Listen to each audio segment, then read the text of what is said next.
Itulah kenapa mereka amat sangat ingin mengambil tanah itu. Tapi kita pula, Palestina bagi kita adalah hijrahnya Nabi Muhammad sallallahu alaihi wasallam yang dituliskan dalam Al-Quran. A'udzubillahi minasyaitonir rajim. Subhanalladzi asra bi'abdihi lailan minal masjidil haram ilal masjidil aqsa alladzi barakna haulah. Dulu semasa belajar di Al-Azhar ada satu subjek namanya Al-Milal wan Nihal. Al-Milal maknanya aliran-aliran keugamaan, wan Nihal ugama-ugama. Maka salah satu aliran itu disebut dengan Zion. Zion adalah nama satu bukit yang ada di Palestina. Lalu mereka mengambil nama ini sebagai satu gerakan dunia.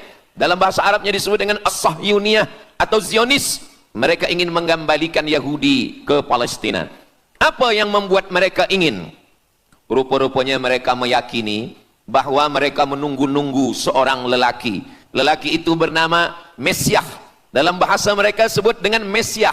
Dalam bahasa Arabnya adalah Al-Masih. Al-Masih diambil dari kata masaha. Masaha artinya disapu. Kita dalam wudhu ada menyapu. Idza qumtum ila shalah, kalau kamu ingin sembahyang, faghsilu wujuhakum, muka dibasuh. Wa aydiyakum ilal marafiq, tangan pun dibasuh hingga ke siku. Tapi kepala dengan telinga tidak dibasuh. Kepala dengan telinga disapu. Wamsahu biru'usikum, disapu. Jadi kenapa dia dikatakan Al-Masih? Kerana dua. Pertama, waktu lahirnya badannya disapu dengan minyak. Yang kedua, setelah dia besar, bila dia tengok orang lumpuh, dia sapu. Orang yang lumpuh boleh tegak berdiri. Bila nampak orang buta, dia sapu. Orang buta boleh menengok. Bila nampak orang mati, dia sapu. Dan orang mati pun boleh tegak berdiri. Dia tunjuk tanah, ya ard umbuti, wahai tanah tumbuh tanaman. Dia tunjuk langit, ya sama imtiri, turunkan hujan. Dia tunjuk orang mati, ya mayyit qum, orang mati tegak berdiri. Maka dia disebut dengan Al-Masih. Tapi Al-Masih ini ada yang original. Itulah dia Al-Masih Isa anak Maryam alaihi salam. Tapi ada Al-Masih satu lagi. Macam Isa. Orang Arab bila ada mangkuk, mereka sebut dengan wi'a. Kalau mangkuk ini emas, mereka katakan al-wi'a az-zahabi, mangkuk emas. Tapi kalau mangkuk ini dari perak, tapi dibalur dengan emas, mereka akan mengatakan al-wi'a al-mudajjal. Dia bukan emas, tapi dia nampak macam emas, maka dia namanya mudajjal. Begitu juga dengan Al-Masih ini. Al-Masih yang betul-betul Al-Masih, dia adalah Al-Masih Isa anak Maryam. Tapi ada yang macam Al-Masih, bentuknya macam Al-Masih, macam mukjizat Al-Masih, tapi dia bukan Al-Masih. Itulah dia Al-Masih Ad-Dajjal. Sebenarnya mereka sedang menunggu Al-Masih Ad-Dajjal. Kita pula sebelum salam, kita minta perlindungan kepada Allah dari Al-Masih Ad-Dajjal. Allahumma inni a'udzubika min adzabi jahannam wa min adzabil qabri wa min fitnatil mahya wal mamat wa min syarri fitnatil masihid Dajjal. Kita minta tolong pada Allah supaya jauh daripada Dajjal. Mereka menunggu Dajjal. Kenapa mereka ingin menunggu Dajjal? Sebab menurut mereka, bila Al-Masih Dajjal ini datang, maka nanti kambing akan berdamai dengan serigala. Semua akan hidup tenang. Dan mereka akan menjadi penguasa dunia. Selain daripada Yahudi Israel adalah ghaim. Ghaim adalah keledai tunggangan. Jadi sebenarnya, sesiapa saja pun yang bukan Yahudi, dia hanya akan menjadi keledai. Dan mereka ini adalah agama yang juga sebagai suku bangsa, yang juga sebagai sebuah negeri. Kita Islam, agama kita, tapi bangsa kita Melayu. Dan kita tinggal duduk, ada Melayu di Sumatera, ada Melayu di Semenanjung, ada Melayu di Kalimantan, Borneo. Melayu tersebar di beberapa negara.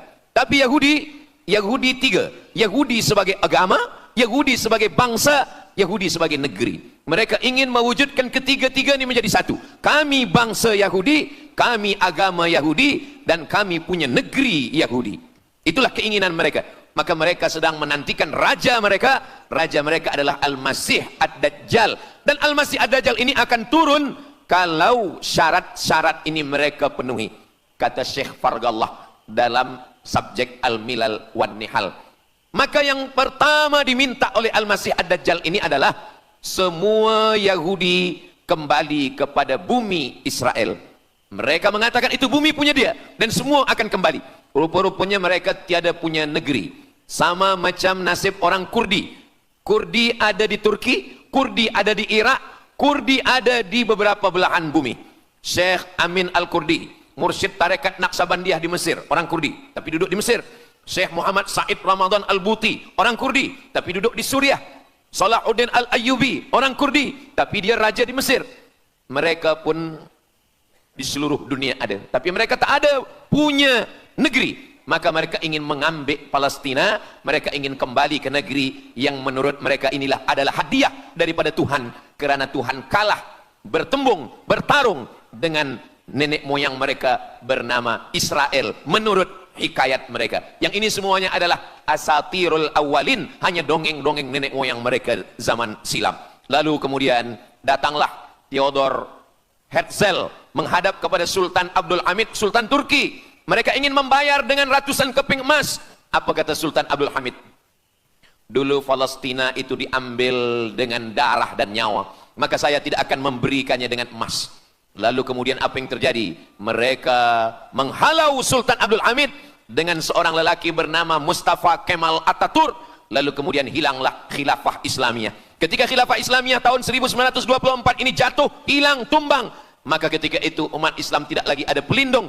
Dan ketika itulah mereka mengambil Palestina. Mereka merebut, mereka mengambil, seperti yang dikatakan Sayyidina Muhammad sallallahu alaihi wasallam, kamu akan diperebutkan seperti makanan yang ada di atas meja makan. Satu mengambil kakinya, satu merebut kepalanya, satu mengambil dadanya, dan tercabik-cabik, dicakar, dimakan, dipotong. Tak ada satu pun yang peduli. Alhamdulillah, kita malam ini masih peduli. Kita sedang mengajarkan kepada belia-belia, kita sedang mengajarkan kepada pemuda-pemuda Islam. Mudah-mudahan sampai anak cucu kita sampai hari kiamat masih lagi peduli kepada Palestina, insyaAllah. Allahu Akbar. Semua Yahudi kembali ke Palestina. Maka sekarang mereka sudah berkumpul. Berapa jumlah mereka? 9 juta Yahudi sudah berada di Palestina. Itu syarat supaya Al-Masih itu turun. Sebab Al-Masih tidak mahu turun kalau Yahudi-Yahudi ini tidak kembali ke Palestina menurut mereka. Maka Yahudi dari Rusia kembali, Yahudi yang ada dari Amerika kembali semuanya. Dari mulai tahun 1946 sampailah hari ini 2025, tahun hadapan 2026, 80 tahun lamanya mereka sudah berkumpul menunggu kedatangan Al-Masih dengan cara berkumpul. Dan mereka yang datang ini hanya keturunan Yahudi dari puak ibunya saja. Yahudi ini tidak menerima dari puak ayah. Jadi kalau ada ayahnya Yahudi, emaknya tak Yahudi, dia tiada diterima. Sebab mereka guna dari puak ibu. Maka bila ibunya Yahudi, maka dia akan diterima. Ada satu Yahudi yang tidak diterima, Yahudi Falasha dari Afrika. Yahudi Falasha ini datang, mereka dari Ethiopia, mereka menyeberang ke Sudan, dari Sudan mereka masuk ke Mesir, dan mereka datang ke Palestina. Mereka pun nak masuk juga, tapi mereka tertolak. Sebab dia mengaku Yahudi, tapi kulit dia hitam. Saya tak tahu di tempat kita, tapi di tempat saya banyak juga Yahudi, namanya Yahudi pesek. Kulit dia hitam, hidung dia pesek, tapi otak dia Yahudi. Ini lebih berbahaya lagi. Mereka menyebarkan kebencian. Jadi sebenarnya Yahudi adalah makhluk yang paling unsuri, rasisme. Mereka tiada menerima selain daripada Yahudi. Siapapun yang datang ingin mengaku orang Yahudi, kalau ditengok nasabnya tidak sesuai daripada ibu, dia tidak akan diterima. Sedarlah wahai orang yang membela-bela Yahudi. Wahai orang yang membela Yahudi, kalau kamu bukan Yahudi, maka kamu tidak akan diterima, kerana Yahudi adalah agama, Yahudi adalah bangsa, dan Yahudi adalah negeri. Mereka ingin mewujudkan ini. Maka berdatanganlah Yahudi beramai-ramai, lalu mereka pun turun ke Palestina. Sampai hari ini mereka terus berdatangan. Lalu kemudian yang kedua, syarat Yahudi didatangi oleh Al-Masih, Mesias, mereka mesti menanam tanaman yang hijau. Jadi kalau mereka bayangkan, Al-Masih ini sedang berada di langit, dia selalu memandang ke bawah. Dia tengok, Yahudi dah berkumpul atau belum? Kalau berkumpul dia tak nak turun. Bila dah berkumpul semua ramai, baru dia turun. Dah berkumpul 5 juta, dia belum juga turun. Dah berkumpul 9 juta, dia belum juga turun. Rupanya yang kedua, dia ingin supaya tanah Palestina itu hijau. Bila nanti dah hijau semua, baru dia turun. Dan tanaman yang hijau itu pun dia yang memilihkan tanamannya. Tanamannya adalah yang disebutkan Nabi 14 abad silam, Syajaratul Gharqad. Nanti semua akan membela umat Islam. Sampai-sampai batu berkata, apa kata batu? Ya abdallah, wahai hamba Allah, hadza Yahudi khalfi, ini di belakang saya ada Yahudi, faktulhu, bunuhlah dia. Kata Nabi, jangankan manusia, batu pun membela umat Islam. Batu akan berkata, ya abdallah, wahai hamba Allah, hadza Yahudi, ini di belakang saya ada Yahudi, faktulhu, bunuh dia. Tapi ada satu yang membela mereka. Siapa dia? Syajaratul gharqad, pokok kayu gharqad. Allah menunjukkan sampai hari ini mereka menanam pokok gharqad ini. Saya belajar ke Mesir tahun 1998. Musim panas tahun 1999, saya pergi ke satu kawasan bernama Aris. Selepas itu pergi ke sebuah kota, kota ini bernama Rafah. Rafah ini dibagi dua, setengah diambil oleh Yahudi, setengah lagi diambil oleh Mesir. Dari sempadan ini kita boleh menengok hijau. Lalu saya pun bertanya kepada ulama yang mendampingi kami, Tuan Syekh, itu pokok apa yang hijau? Kata Syekh, itulah pokok yang disebutkan Nabi Muhammad sallallahu alaihi wasallam. Pokok itu bernama Syajaratul Gharqad, dan mereka memang menanam pokok itu sekarang. Supaya apa? Supaya Al-Masih menengok dari atas, bila dia tengok dah hijau, dia pun akan turun menurut keyakinan Yahudi. Yahudi sudah berkumpul 9 juta orang. Pokok Gharqad sudah ditanam, sudah. Ada lagi. Apa dia? Mesti menghancurkan Babilonia. Babilonia adalah raja yang dulu menghancurkan kerajaan Yahudi. Nama rajanya Nebukadnezar. Nebukadnezar dari Babilonia menghancurkan kerajaan Yahudi. Maka Yahudi ini pendendam. Orang yang paling dendam di atas dunia ini adalah Yahudi. Nebukadnezar sudah lama musnah, tapi dendam mereka kepada Irak sampai hari ini. Babilonia itu adalah Irak.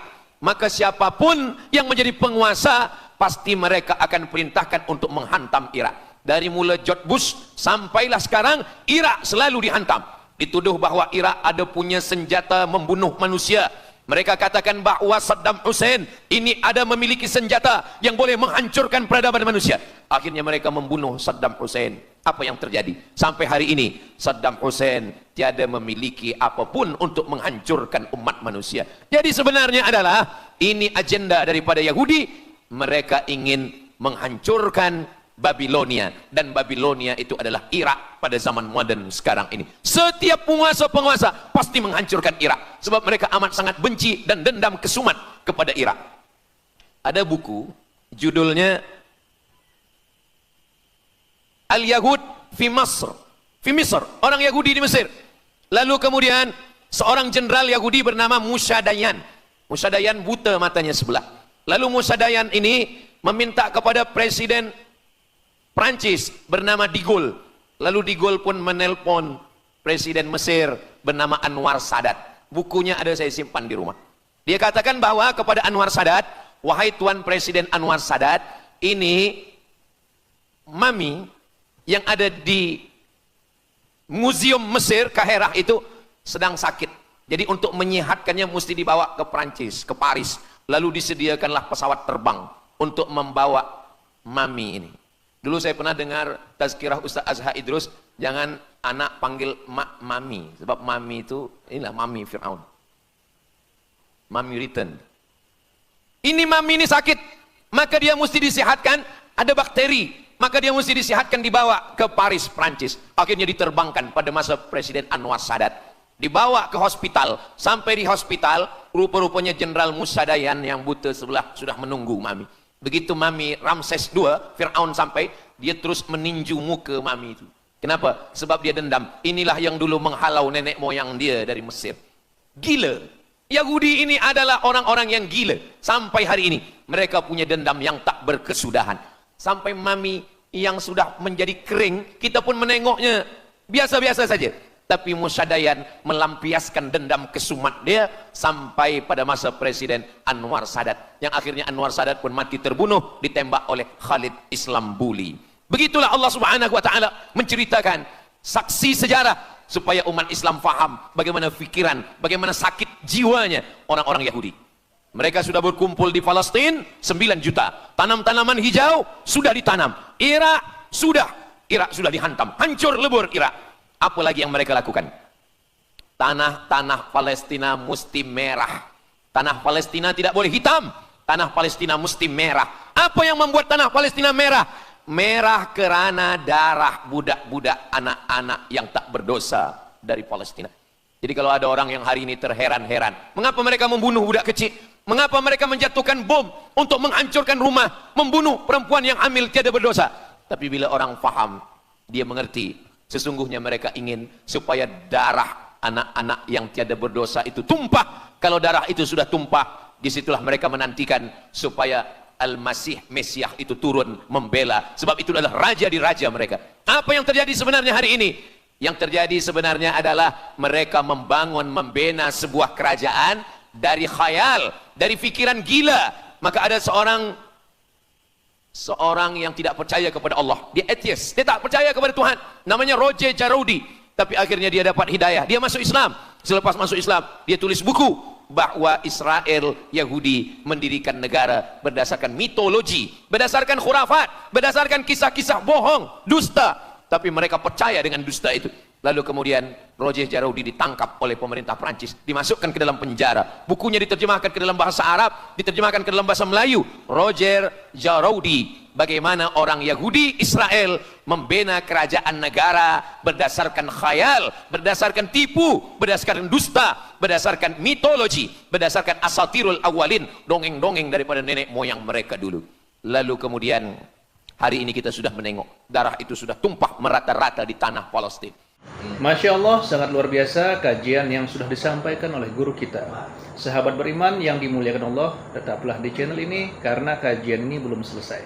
Tentunya masih banyak lagi hal-hal menarik yang akan disampaikan oleh guru kita. Mari kita lanjutkan kembali. Selamat mendengarkan. Kenapa Al-Masih, Mesiah belum juga turun? Kenapa belum datang juga Mesiah yang mereka tunggu itu? Rupanya ada syarat lagi yang belum. Apa dia? Mereka mesti membina satu yang disebut dengan Haikal Sulaiman, Temple of King Solomon. Mereka meyakini bahwa raja mereka adalah Solomon, dan dia ada sebuah kuil yang mereka sebut, mereka tulis bukunya, Temple of King Solomon. Di mana letaknya? Letaknya adalah di atas Al-Masjidil Aqsa. Mereka ingin menghancurkan Al-Masjidil Aqsa, diratakan dengan tanah. Nanti mereka akan bina Temple of King Solomon. Selepas itu mereka siapkan satu kerusi singgasana. Selepas itu nanti barulah turun Al-Masih, Mesiah yang dijanjikan menurut mereka. Yang semuanya ini adalah dusta, bohong, tipu daripada Zionis, kerana mereka ingin menguasai dan mereka ingin membuat sebuah negara yang sangat besar, yang negara itu disebut dengan The Great Israelian, Israel Raya. Dia dari dua sungai. Biasanya orang membuat map itu rahasia. Map biasanya rahasia yang disimpan. Tapi orang Yahudi Israel, mereka buatkan mapnya di dalam bendera mereka. Kita membuat sesuatu yang rahasia kita simpan. Tapi mereka membuat satu garis biru di atas, satu lagi garis biru di bawah. Yang di atas itu adalah sungai Nil. Sungai Nil di atas. Dan yang di bawah itu adalah sungai Efrat. Sungai Nil di atas, Afrika Utara, Mesir. Sungai Efrat di bawah, Sungai Efrat ada di Irak. Lalu di tengah itu ada bintang segi 6. Apa maknanya? Mereka ingin membina sebuah kerajaan yang luasnya dari Nil hingga ke Efrat. Itulah kenapa ketika mereka membuka embasi di Kairo, ketika Israel membina embasi di Kairo, ini Sungai Nil, ini bagian atas, ini bagian bawah. Kerajaan Mesir membagi embasi Israel tanah di bawah Sungai Nil. Mereka tidak mau. Mereka ingin membina embasi di atas Sungai Nil. Kenapa mereka tidak mau membina embasi di bawah Sungai Nil? Karena menurut mereka di bawah Sungai Nil adalah negeri kami.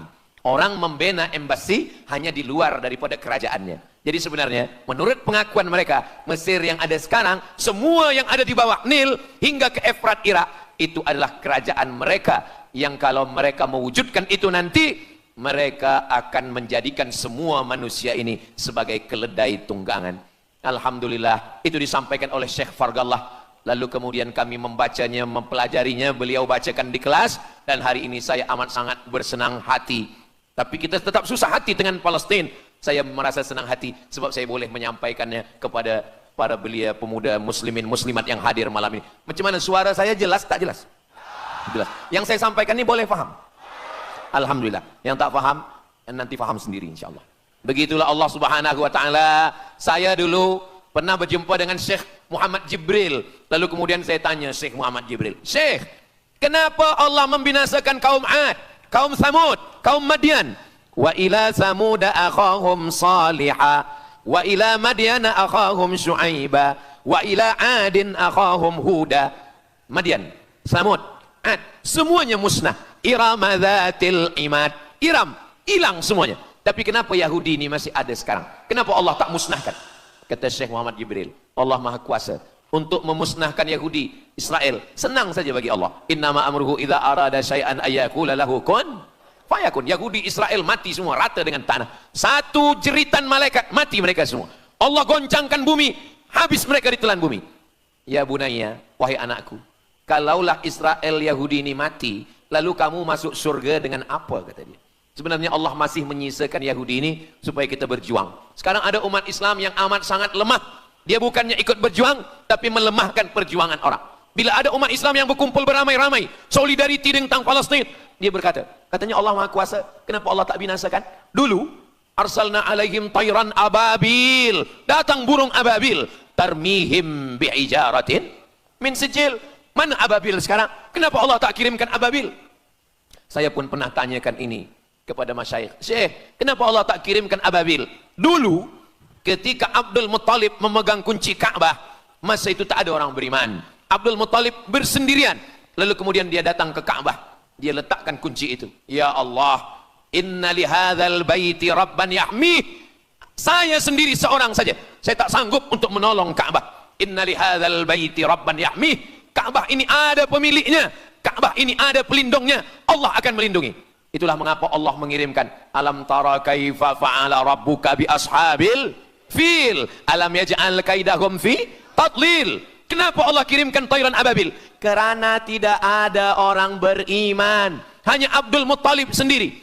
Tapi sekarang 2 miliar orang beriman yang bersyahadat asyhadu an la ilaha illallah wa asyhadu anna muhammadan rasulullah. Itulah kenapa Allah tidak mengirimkan tayran ababil. Itulah kenapa Allah tidak membuatkan goncangan. Itulah kenapa. Tapi sedikit banyak Allah mulai menurunkan pertolongannya.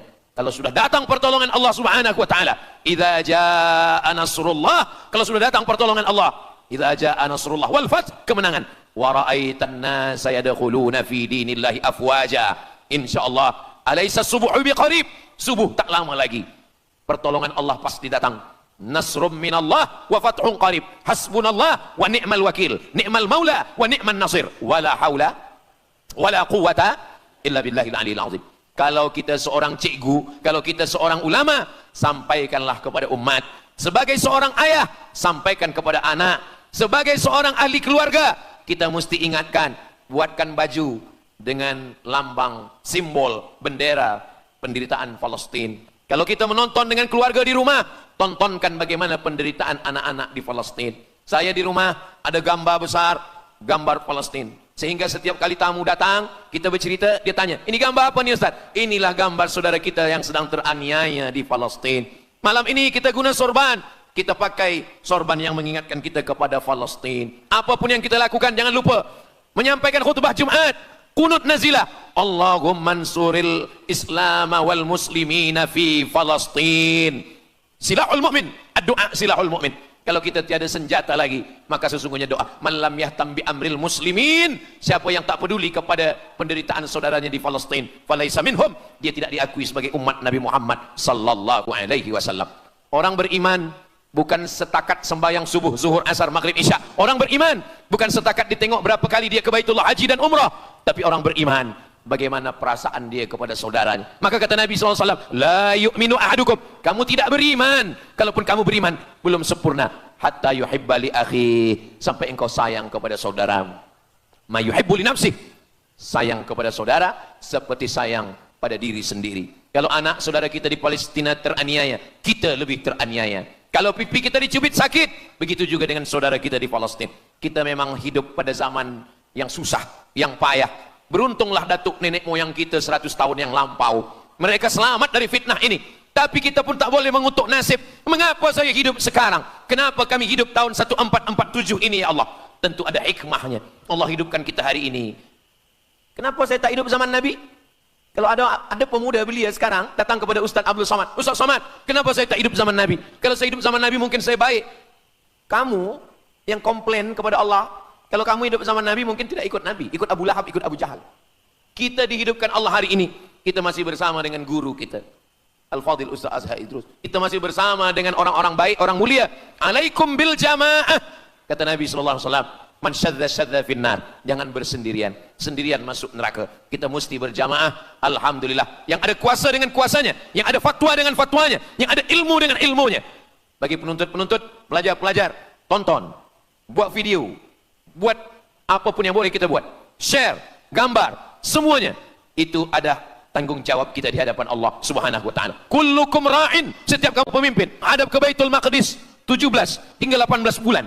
Sampai akhirnya pada bulan Sya'ban turun ayat, qad nara taqalluba wajhika fis sama', kami menengok wajah engkau menghadap ke arah langit.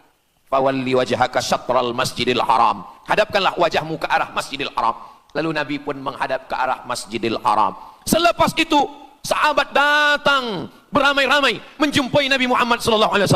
Ya Rasulullah, bagaimana saudara kami yang sembahyang, yang sholat 16 bulan, 17 bulan, 18 bulan, dia menghadap ke Palestina. Apakah sholatnya diterima Allah? Turun ayat, wa ma kana Allahu liyudhi'a imanahum. Tafsirnya, wa ma kana Allahu liyudhi'a sholatahum. Allah tidak menyia-nyiakan sembahyang mereka. Allah tidak menyia-nyiakan sholat mereka. Sembahyang mereka yang dulu menghadap ke Baitul Maqdis diterima Allah atau tidak? Itu yang mereka cemaskan, itu yang mereka khawatirkan. Sembahyang yang 18 bulan itu yang mereka takutkan. Bagaimana kita sekarang? Bagaimana sembahyang saudara kita? Bagaimana puasa mereka? Bagaimana musim sejuk? Mereka sejuk. Bagaimana mereka tak boleh makan, tak boleh minum? Kalau kita sudah berbuat di luar kemampuan kita, kita tidak akan dituntut di hadapan Allah. La yukallifullahu nafsan illa wus'aha. Mudah-mudahan apa yang kita lakukan malam ini, kita bangkitkan semangat jamaah. Selemah-lemahnya adalah doa. Selemah-lemah kekuatan orang beriman adalah melafazkan doa kepada Allah supaya Allah memberikan pertolongan. Tak ada yang susah bagi Allah Subhanahu wa taala. Itulah yang boleh Al-Faqir sampaikan pada malam hari ini, solidariti kita tentang Palestina. Mudah-mudahan ada manfaatnya. Banyak cakap kata yang tak berkenan di hati, menyinggung perasaan. Saya memohon maaf, beribu-ribu maaf. Mudah-mudahan yang kita lakukan malam ini diridhoi Allah Subhanahu wa taala dan boleh kita bawa bekal menghadap Allah. Bila kita mati ditanya oleh Allah, inilah jawaban kita. Kami sudah berkumpul, kami sudah bangkitkan semangat, kami sudah berdoa, kami sudah menjelaskan bagaimana jahatnya Yahudi di Palestina. Akhirnya saya tutup dengan pantun penutup, menangkap puyuh di Bukit Selasih. Thank you dan terima kasih. Aku qauli hadza astaghfirullah li wa lakum. Allahu akbar. Allahu akbar. Allahu akbar. Sallu ala Nabi Muhammad.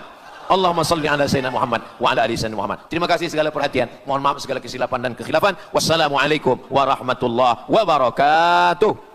Alhamdulillahirrabbilalamin. Demikianlah kajian penuh ilmu, hikmah dan manfaat yang sudah disampaikan oleh guru kita.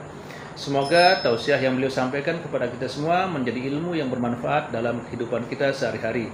Dan semoga kita semua bisa istiqomah dalam mengamalkannya. Amin ya rabbal alamin. Sahabat beriman yang dirahmati Allah, terima kasih banyak sudah menyimak kajian ini sampai selesai. Doa dan harapan saya, semoga sahabat semua selalu diberikan kesehatan, dimudahkan segala urusannya, dan dilancarkan rezekinya. Amin ya rabbal alamin. Demikian yang dapat saya bagikan, kurang lebihnya mohon maaf. Sampai bertemu lagi di kajian berikutnya. Wabillahi taufiq wal hidayah, waridha wal inayah. Wassalamualaikum warahmatullahi wabarakatuh. Setelah kita mendengarkan bersama kajian yang sangat luar biasa dari guru kita, sekarang mari kita lanjutkan aktivitas kita masing-masing. Semoga kajian yang beliau sampaikan kepada kita semua menjadi ilmu yang bermanfaat dalam kehidupan kita sehari-hari. Dan semoga kita semua bisa istiqomah dalam mengamalkannya. Amin ya rabbal alamin. Selamat beraktivitas buat sahabat semua dan sukses selalu. Sampai bertemu lagi di video berikutnya. Wassalamualaikum warahmatullahi wabarakatuh. Mengapa Israel ini ingin betul mengambil Palestina? Apa yang ada di Palestina? Apakah di Palestina itu ada emas? Apakah di Palestina itu ada perak? Mengapa mereka bersemangat betul ingin mengambil Palestina ini?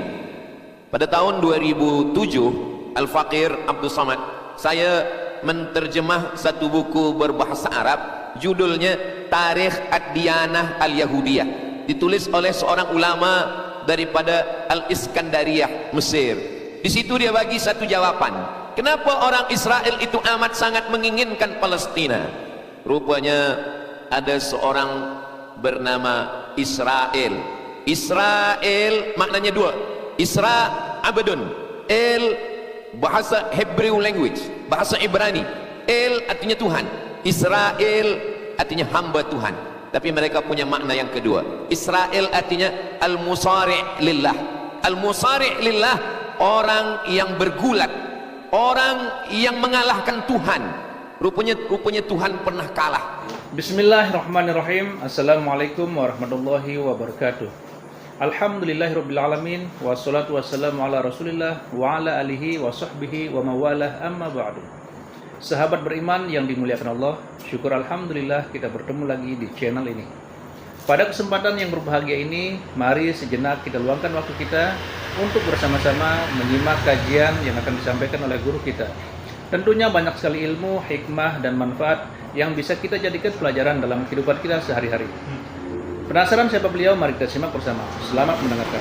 Dan ketika Tuhan kalah, lalu Tuhan memberikan hadiah satu petak tanah. Dan tanah itu adalah tanah Palestina menurut mereka. Jadi mereka meyakini bahwa ketika Tuhan dikalahkan oleh Israel, maka hadiahnya adalah bumi Palestina. Itulah kenapa mereka amat sangat ingin mengambil tanah itu. Tapi kita pula, Palestina bagi kita adalah hijrahnya Nabi Muhammad sallallahu alaihi wasallam yang dituliskan dalam Al-Qur'an. A'udzubillahi minasyaitonir rajim. Subhanalladzi asra bi'abdihi lailan minal masjidil haram ilal masjidil aqsa alladzi barakna haulah.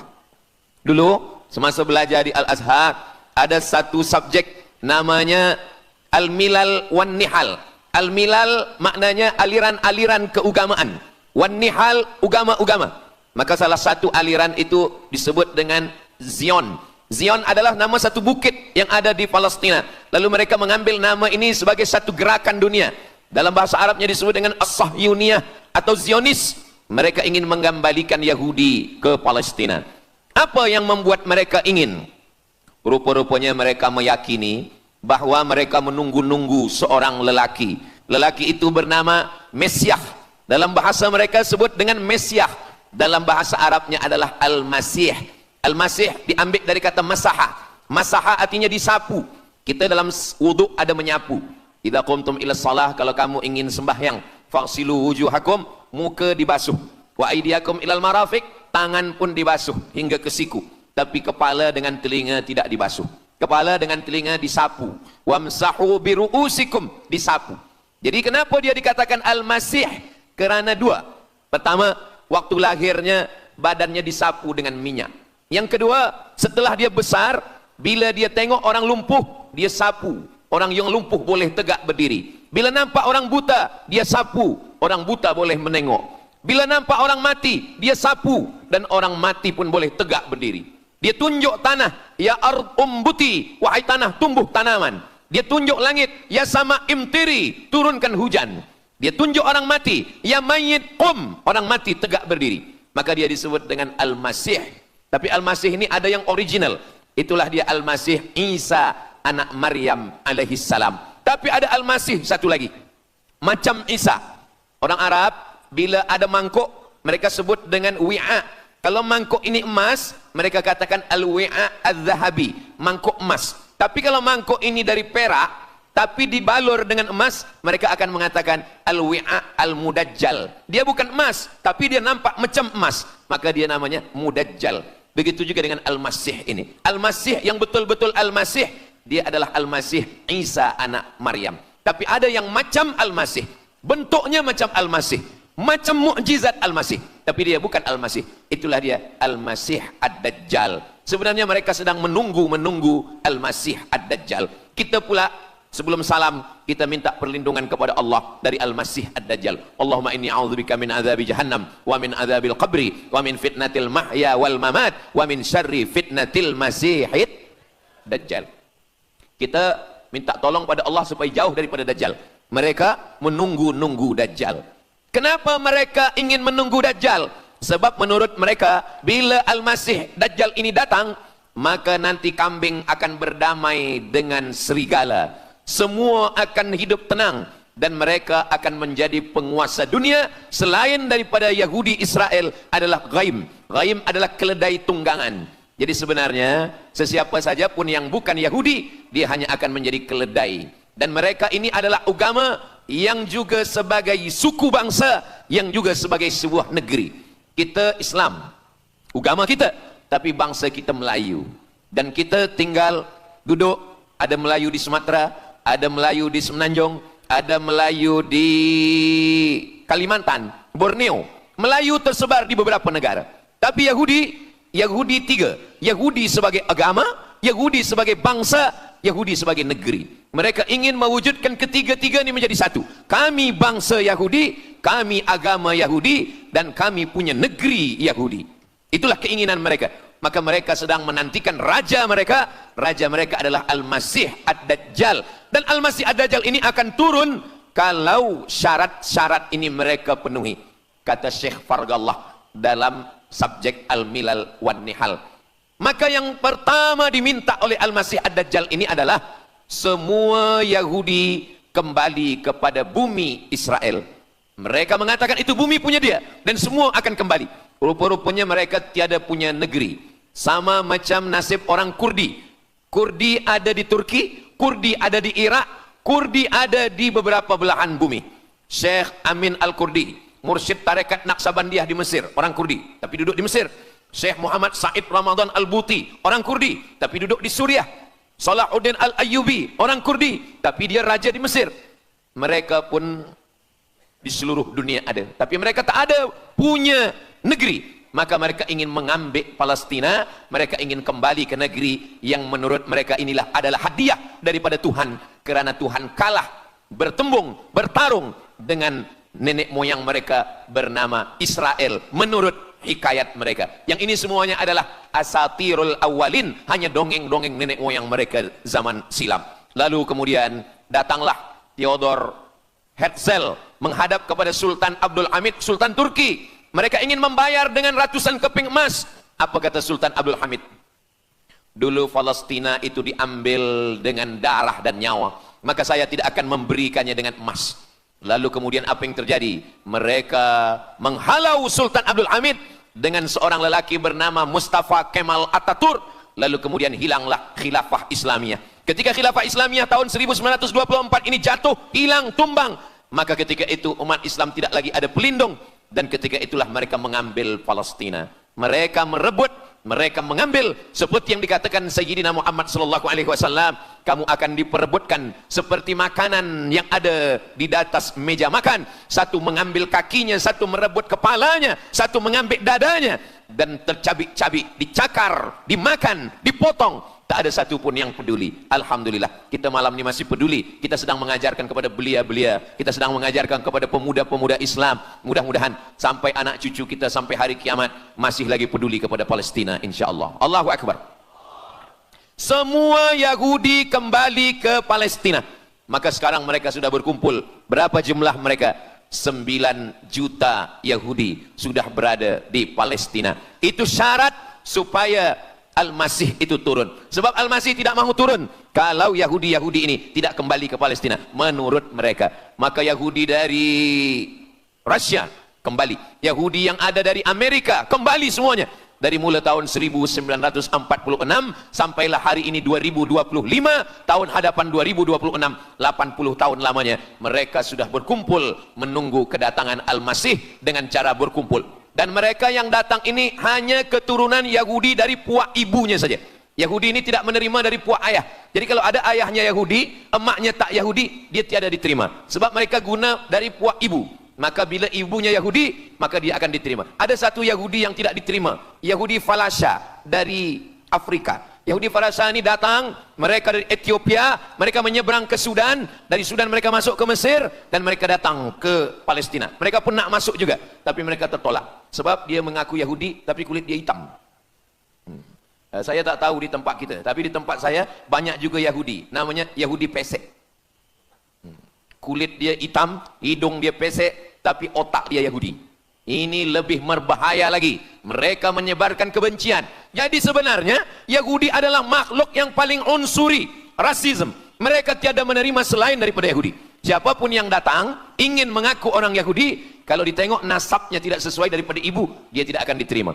Sedarlah wahai orang yang membela-bela Yahudi. Wahai orang yang membela Yahudi, kalau kamu bukan Yahudi, maka kamu tidak akan diterima, karena Yahudi adalah agama, Yahudi adalah bangsa, dan Yahudi adalah negeri. Mereka ingin mewujudkan ini. Maka berdatanganlah Yahudi beramai-ramai, lalu mereka pun turun ke Palestina. Sampai hari ini mereka terus berdatangan. Lalu kemudian yang kedua, syarat Yahudi didatangi oleh Al-Masih, Mesias, mereka mesti menanam tanaman yang hijau. Jadi kalau mereka bayangkan, Al-Masih ini sedang berada di langit, dia selalu memandang ke bawah. Dia tengok, Yahudi dah berkumpul atau belum? Kalau berkumpul dia tak nak turun. Bila dah berkumpul semua ramai, baru dia turun. Dah berkumpul 5 juta, dia belum juga turun. Dah berkumpul 9 juta, dia belum juga turun. Rupanya yang kedua, dia ingin supaya tanah Palestina itu hijau. Bila nanti dah hijau semua, baru dia turun. Dan tanaman yang hijau itu pun dia yang memilihkan tanamannya. Tanamannya adalah yang disebutkan Nabi 14 abad silam, Syajaratul Gharqad. Nanti semua akan membela umat Islam. Sampai-sampai batu berkata, apa kata batu? Ya abdallah, wahai hamba Allah, hadza Yahudi khalfi, ini di belakang saya ada Yahudi, faktulhu, bunuhlah dia. Kata Nabi, jangankan manusia, batu pun membela umat Islam. Batu akan berkata, ya abdallah, wahai hamba Allah, hadza Yahudi, ini di belakang saya ada Yahudi, faktulhu, bunuh dia. Tapi ada satu yang membela mereka. Siapa dia? Syajaratul Gharqad, pokok kayu Gharqad. Allah menunjukkan sampai hari ini mereka menanam pokok Gharqad ini. Saya belajar ke Mesir tahun 1998. Musim panas tahun 1999, saya pergi ke satu kawasan bernama Aris. Selepas itu pergi ke sebuah kota, kota ini bernama Rafah. Rafah ini dibagi dua, setengah diambil oleh Yahudi, setengah lagi diambil oleh Mesir. Dari sempadan ini kita boleh menengok hijau. Lalu saya pun bertanya kepada ulama yang mendampingi kami, Tuan Syekh, itu pokok apa yang hijau? Kata Syekh, itulah pokok yang disebutkan Nabi Muhammad sallallahu alaihi wasallam. Pokok itu bernama Syajaratul Gharqad, dan mereka memang menanam pokok itu sekarang. Supaya apa? Supaya Al-Masih menengok dari atas, bila dia tengok dah hijau, dia pun akan turun menurut keyakinan Yahudi. Yahudi sudah berkumpul 9 juta orang. Pokok Gharqad sudah ditanam, sudah. Ada lagi, apa dia? Mesti menghancurkan Babilonia. Babilonia adalah raja yang dulu menghancurkan kerajaan Yahudi. Nama rajanya Nebukadnezar. Nebukadnezar dari Babilonia menghancurkan kerajaan Yahudi. Maka Yahudi ini pendendam. Orang yang paling dendam di atas dunia ini adalah Yahudi. Nebukadnezar sudah lama musnah, tapi dendam mereka kepada Irak sampai hari ini. Babilonia itu adalah Irak. Maka siapapun yang menjadi penguasa, pasti mereka akan perintahkan untuk menghantam Irak. Dari mula George Bush sampailah sekarang, Irak selalu dihantam. Dituduh bahwa Irak ada punya senjata membunuh manusia. Mereka katakan bahwa Saddam Hussein ini ada memiliki senjata yang boleh menghancurkan peradaban manusia. Akhirnya mereka membunuh Saddam Hussein. Apa yang terjadi? Sampai hari ini Saddam Hussein tiada memiliki apapun untuk menghancurkan umat manusia. Jadi sebenarnya adalah ini agenda daripada Yahudi. Mereka ingin menghancurkan Babilonia, dan Babilonia itu adalah Irak pada zaman modern sekarang ini. Setiap penguasa-penguasa pasti menghancurkan Irak, sebab mereka amat sangat benci dan dendam kesumat kepada Irak. Ada buku judulnya Al-Yahud fi Masr, fi Misr, orang Yahudi di Mesir. Lalu kemudian seorang jenderal Yahudi bernama Musa Dayan. Musa Dayan buta matanya sebelah. Lalu Musa Dayan ini meminta kepada Presiden Prancis bernama De Gaulle. Lalu De Gaulle pun menelpon Presiden Mesir bernama Anwar Sadat. Bukunya ada, saya simpan di rumah. Dia katakan bahwa kepada Anwar Sadat, wahai Tuan Presiden Anwar Sadat, ini mami yang ada di Museum Mesir Kaherah itu sedang sakit. Jadi untuk menyehatkannya mesti dibawa ke Prancis, ke Paris. Lalu disediakanlah pesawat terbang untuk membawa mami ini. Dulu saya pernah dengar tazkirah Ustaz Azhar Idrus, jangan anak panggil mak mami, sebab mami itu inilah mami Fir'aun. Mami return. Ini mami ini sakit, maka dia mesti disehatkan, ada bakteri, maka dia mesti disehatkan, dibawa ke Paris, Prancis. Akhirnya diterbangkan pada masa Presiden Anwar Sadat. dibawa ke hospital. Sampai di hospital, rupa-rupanya Jenderal Musa Dayan yang buta sebelah sudah menunggu Mami.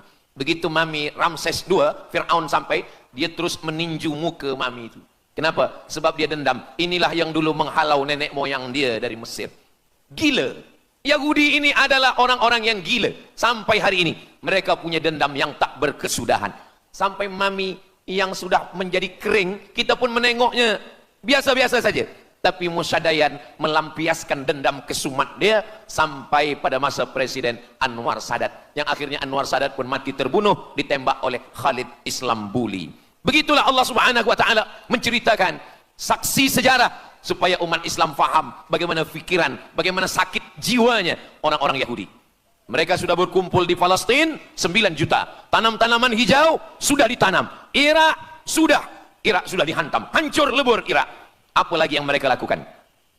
Tanah Palestina mesti merah. Tanah Palestina tidak boleh hitam. Tanah Palestina mesti merah. Apa yang membuat tanah Palestina merah? Merah kerana darah budak-budak anak-anak yang tak berdosa dari Palestina. Jadi kalau ada orang yang hari ini terheran-heran, mengapa mereka membunuh budak kecil? Mengapa mereka menjatuhkan bom untuk menghancurkan rumah, membunuh perempuan yang hamil tiada berdosa? Tapi bila orang faham, dia mengerti.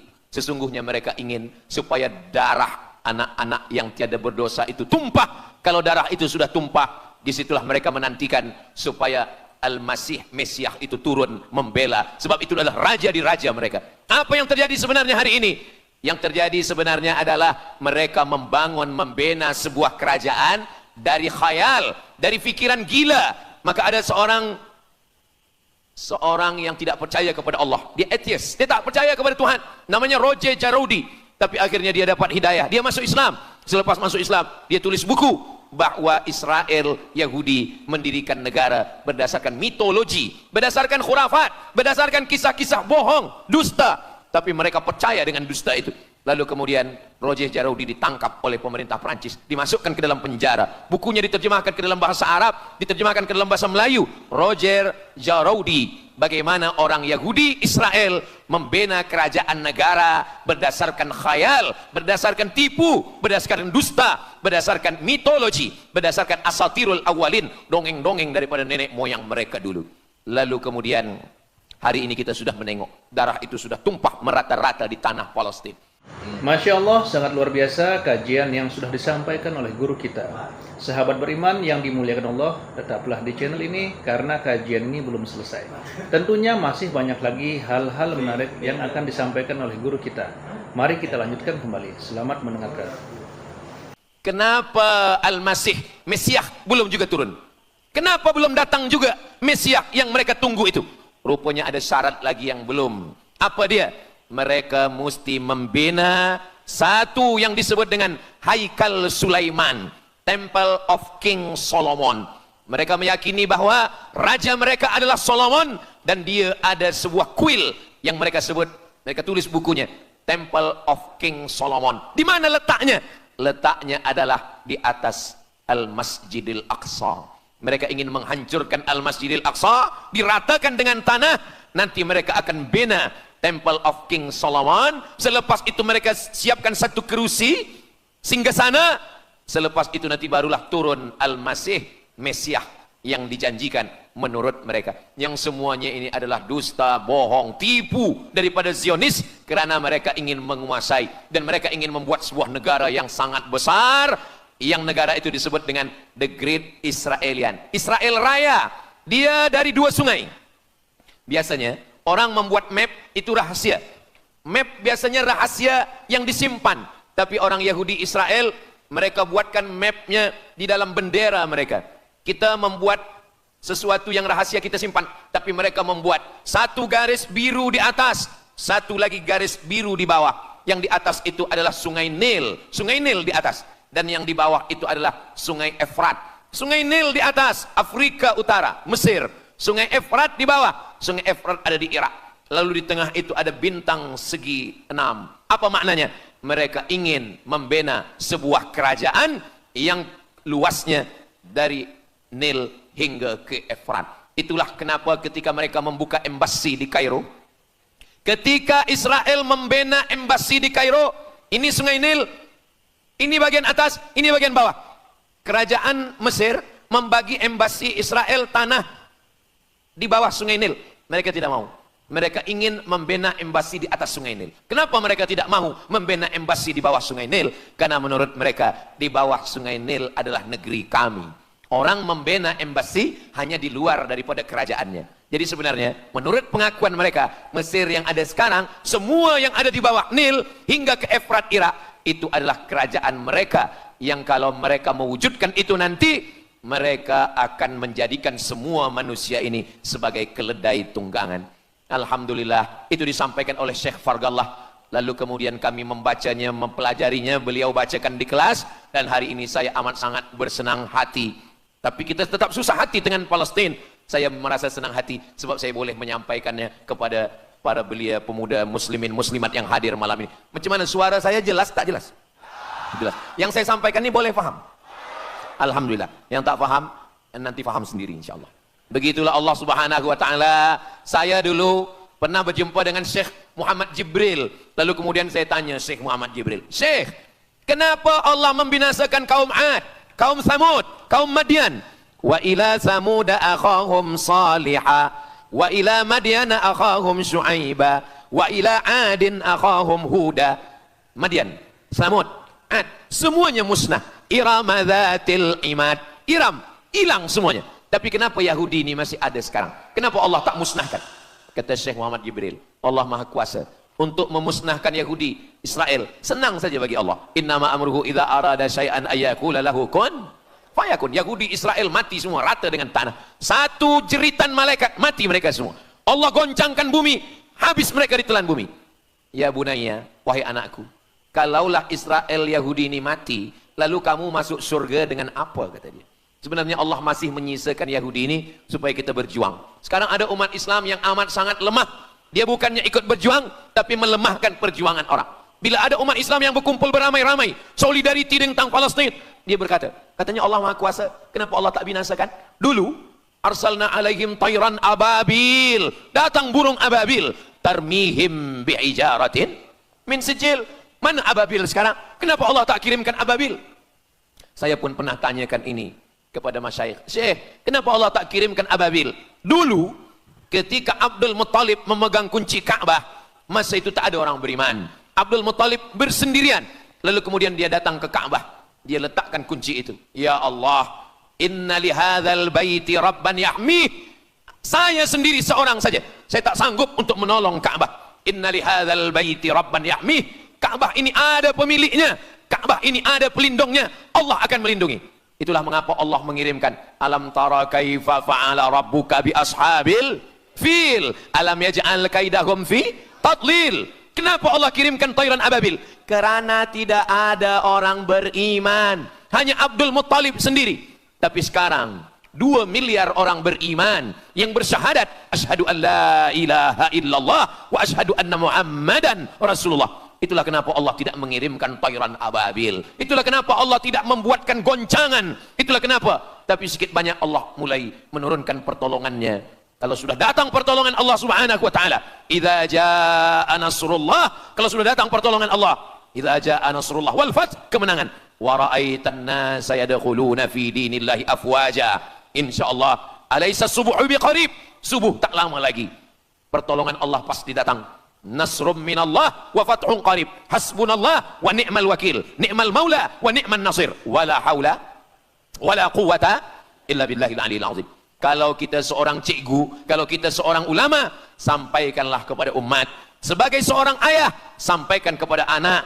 Sebagai seorang ahli keluarga, kita mesti ingatkan, buatkan baju dengan lambang, simbol, bendera penderitaan Palestina.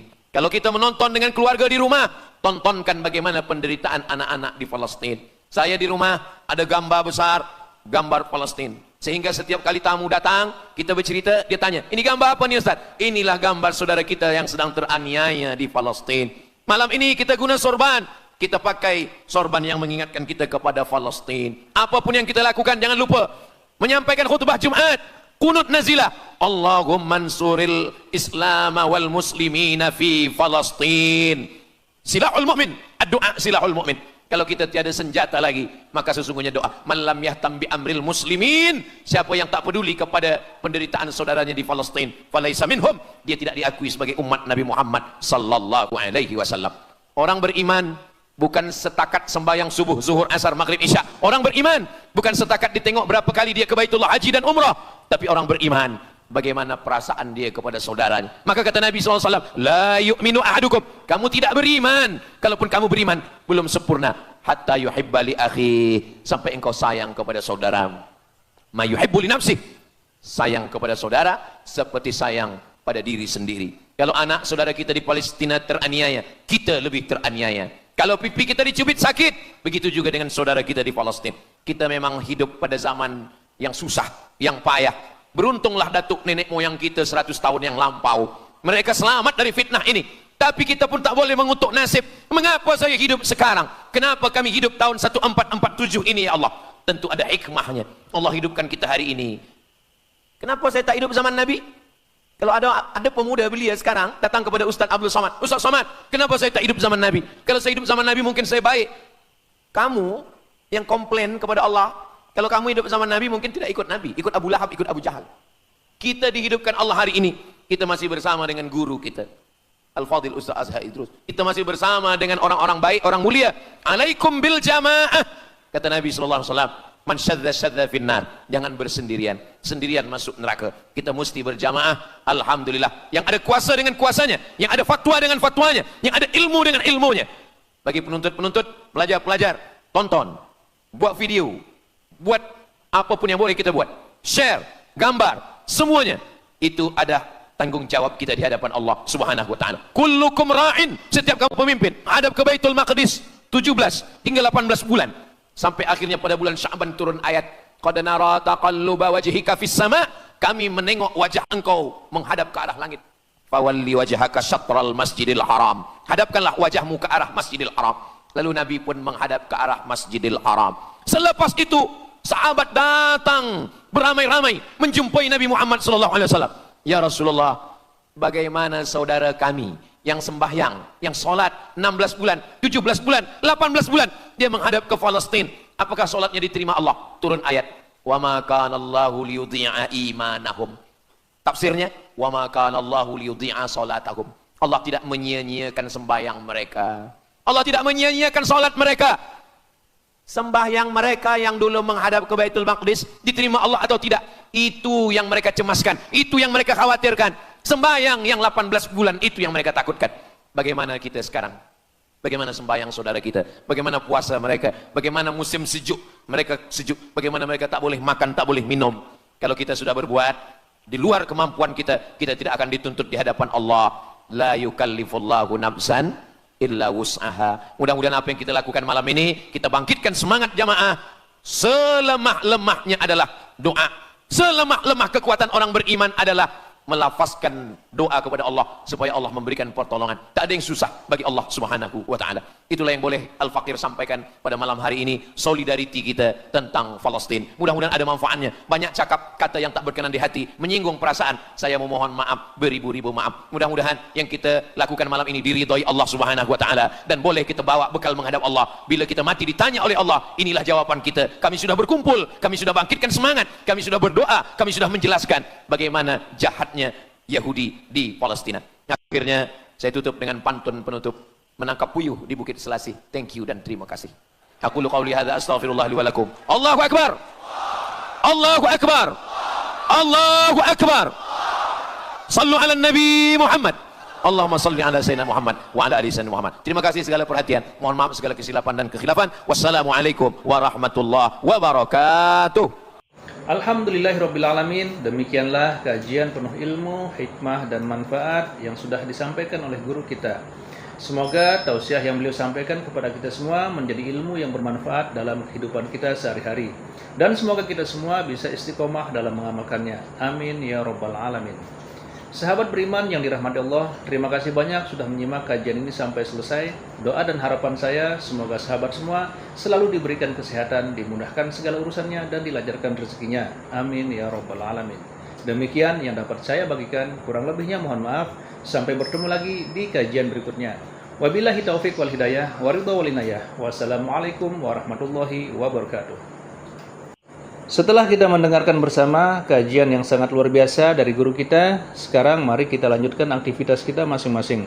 Semoga kajian yang beliau sampaikan kepada kita semua menjadi ilmu yang bermanfaat dalam kehidupan kita sehari-hari. Dan semoga kita semua bisa istiqomah dalam mengamalkannya. Amin ya rabbal alamin. Selamat beraktivitas buat sahabat semua dan sukses selalu. Sampai bertemu lagi di video berikutnya. Wassalamualaikum warahmatullahi wabarakatuh. Mengapa Israel ini ingin betul mengambil Palestina? Apa yang ada di Palestina? Apakah di Palestina itu ada emas? Apakah di Palestina itu ada perak? Mengapa mereka bersemangat betul ingin mengambil Palestina ini? Pada tahun 2007, Al-Faqir Abdul Samad, saya menterjemah satu buku berbahasa Arab, judulnya Tarikh Ad-Diyanah Al-Yahudiyah, ditulis oleh seorang ulama daripada Al-Iskandariyah, Mesir. Di situ dia bagi satu jawaban, kenapa orang Israel itu amat sangat menginginkan Palestina. Rupanya ada seorang bernama Israel. Israel maknanya dua, Isra Abdun, El bahasa Hebrew language, bahasa Ibrani. El artinya Tuhan, Israel artinya hamba Tuhan. Tapi mereka punya makna yang kedua. Israel artinya al-musari' lillah. Al-musari' lillah, orang yang bergulat, orang yang mengalahkan Tuhan. Rupanya Tuhan pernah kalah. Bismillahirrahmanirrahim. Assalamualaikum warahmatullahi wabarakatuh. Alhamdulillahirabbil alamin, wassalatu wassalamu ala Rasulillah wa ala alihi wa sahbihi wa mawalah, amma ba'du. Sahabat beriman yang dimuliakan Allah, syukur alhamdulillah kita bertemu lagi di channel ini. Pada kesempatan yang berbahagia ini, mari sejenak kita luangkan waktu kita untuk bersama-sama menyimak kajian yang akan disampaikan oleh guru kita. Tentunya banyak sekali ilmu, hikmah dan manfaat yang bisa kita jadikan pelajaran dalam kehidupan kita sehari-hari. Penasaran siapa beliau? Mari kita simak bersama. Selamat mendengarkan. Dan ketika Tuhan kalah, lalu Tuhan memberikan hadiah satu petak tanah, dan tanah itu adalah tanah Palestina menurut mereka. Jadi mereka meyakini bahwa ketika Tuhan dikalahkan oleh Israel, maka hadiahnya adalah bumi Palestina. Itulah kenapa mereka amat sangat ingin mengambil tanah itu. Tapi kita pula, Palestina bagi kita adalah hijrahnya Nabi Muhammad sallallahu alaihi wasallam yang dituliskan dalam Al-Qur'an. A'udzubillahi minasyaitonir rajim. Subhanalladzi asra bi'abdihi lailan minal masjidil haram ilal masjidil aqsa alladzi barakna haulah. Dulu semasa belajar di Al-Azhar ada satu subjek namanya Al-Milal wan Nihal. Al-Milal maknanya aliran-aliran keagamaan, wan Nihal agama-agama. Maka salah satu aliran itu disebut dengan Zion. Zion adalah nama satu bukit yang ada di Palestina. Lalu mereka mengambil nama ini sebagai satu gerakan dunia. Dalam bahasa Arabnya disebut dengan As-Sahyuniyah atau Zionis. Mereka ingin mengembalikan Yahudi ke Palestina. Apa yang membuat mereka ingin? Rupa-rupanya mereka meyakini bahwa mereka menunggu-nunggu seorang lelaki. Lelaki itu bernama Mesiah. Dalam bahasa mereka sebut dengan Mesiah. Dalam bahasa Arabnya adalah Al-Masih. Al-Masih diambil dari kata masaha. Masaha artinya disapu. Kita dalam wudhu ada menyapu. Idza qumtum ila shalah, kalau kamu ingin sembahyang, faghsilu wujuhakum, muka dibasuh. Wa aydiyakum ilal marafiq, tangan pun dibasuh hingga ke siku. Tapi kepala dengan telinga tidak dibasuh. Kepala dengan telinga disapu. Wamsahu biru'usikum, disapu. Jadi kenapa dia dikatakan Al-Masih? Kerana dua. Pertama, waktu lahirnya badannya disapu dengan minyak. Yang kedua, setelah dia besar, bila dia tengok orang lumpuh, dia sapu. Orang yang lumpuh boleh tegak berdiri. Bila nampak orang buta, dia sapu. Orang buta boleh menengok. Bila nampak orang mati, dia sapu. Dan orang mati pun boleh tegak berdiri. Dia tunjuk tanah, ya ard umbuti, wahai tanah tumbuh tanaman. Dia tunjuk langit, ya sama imtiri, turunkan hujan. Dia tunjuk orang mati, ya mayyit qum, orang mati tegak berdiri. Maka dia disebut dengan Al-Masih. Tapi Al-Masih ini ada yang original. Itulah dia Al-Masih Isa anak Maryam alaihi salam. Tapi ada Al-Masih satu lagi. Macam Isa. Orang Arab bila ada mangkuk, mereka sebut dengan wi'a. Kalau mangkuk ini emas, mereka katakan al-wi'a adz-dzahabi, mangkuk emas. Tapi kalau mangkuk ini dari perak, tapi dibalur dengan emas, mereka akan mengatakan al-wi'a al-mudajjal. Dia bukan emas, tapi dia nampak macam emas, maka dia namanya mudajjal. Begitu juga dengan Al-Masih ini. Al-Masih yang betul-betul Al-Masih, dia adalah Al-Masih Isa anak Maryam. Tapi ada yang macam Al-Masih, bentuknya macam Al-Masih, macam mukjizat Al-Masih, tapi dia bukan Al-Masih. Itulah dia Al-Masih Ad-Dajjal. Sebenarnya mereka sedang menunggu Al-Masih Ad-Dajjal. Kita pula sebelum salam, kita minta perlindungan kepada Allah dari Al-Masih Ad-Dajjal. Allahumma inni a'udzubika min adzabi jahannam wa min adzabil qabri wa min fitnatil mahya wal mamat wa min syarri fitnatil masihid Dajjal. Kita minta tolong pada Allah supaya jauh daripada Dajjal. Mereka menunggu-nunggu Dajjal. Kenapa mereka ingin menunggu Dajjal? Sebab menurut mereka, bila Al-Masih Dajjal ini datang, maka nanti kambing akan berdamai dengan serigala. Semua akan hidup tenang dan mereka akan menjadi penguasa dunia. Selain daripada Yahudi Israel adalah ghaim. Ghaim adalah keledai tunggangan. Jadi sebenarnya sesiapa saja pun yang bukan Yahudi, dia hanya akan menjadi keledai. Dan mereka ini adalah agama yang juga sebagai suku bangsa, yang juga sebagai sebuah negeri. Kita Islam, agama kita, tapi bangsa kita Melayu. Dan kita tinggal duduk, ada Melayu di Sumatera, ada Melayu di Semenanjung, ada Melayu di Kalimantan, Borneo. Melayu tersebar di beberapa negara. Tapi Yahudi tiga. Yahudi sebagai agama, Yahudi sebagai bangsa, Yahudi sebagai negeri. Mereka ingin mewujudkan ketiga-tiga ini menjadi satu. Kami bangsa Yahudi, kami agama Yahudi, dan kami punya negeri Yahudi. Itulah keinginan mereka. Maka mereka sedang menantikan raja mereka. Raja mereka adalah Al-Masih Ad-Dajjal. Dan Al-Masih Ad-Dajjal ini akan turun kalau syarat-syarat ini mereka penuhi. Kata Syekh Fargallah dalam subjek Al-Milal wan Nihal. Maka yang pertama diminta oleh Al-Masih Ad-Dajjal ini adalah semua Yahudi kembali kepada bumi Israel. Mereka mengatakan itu bumi punya dia dan semua akan kembali.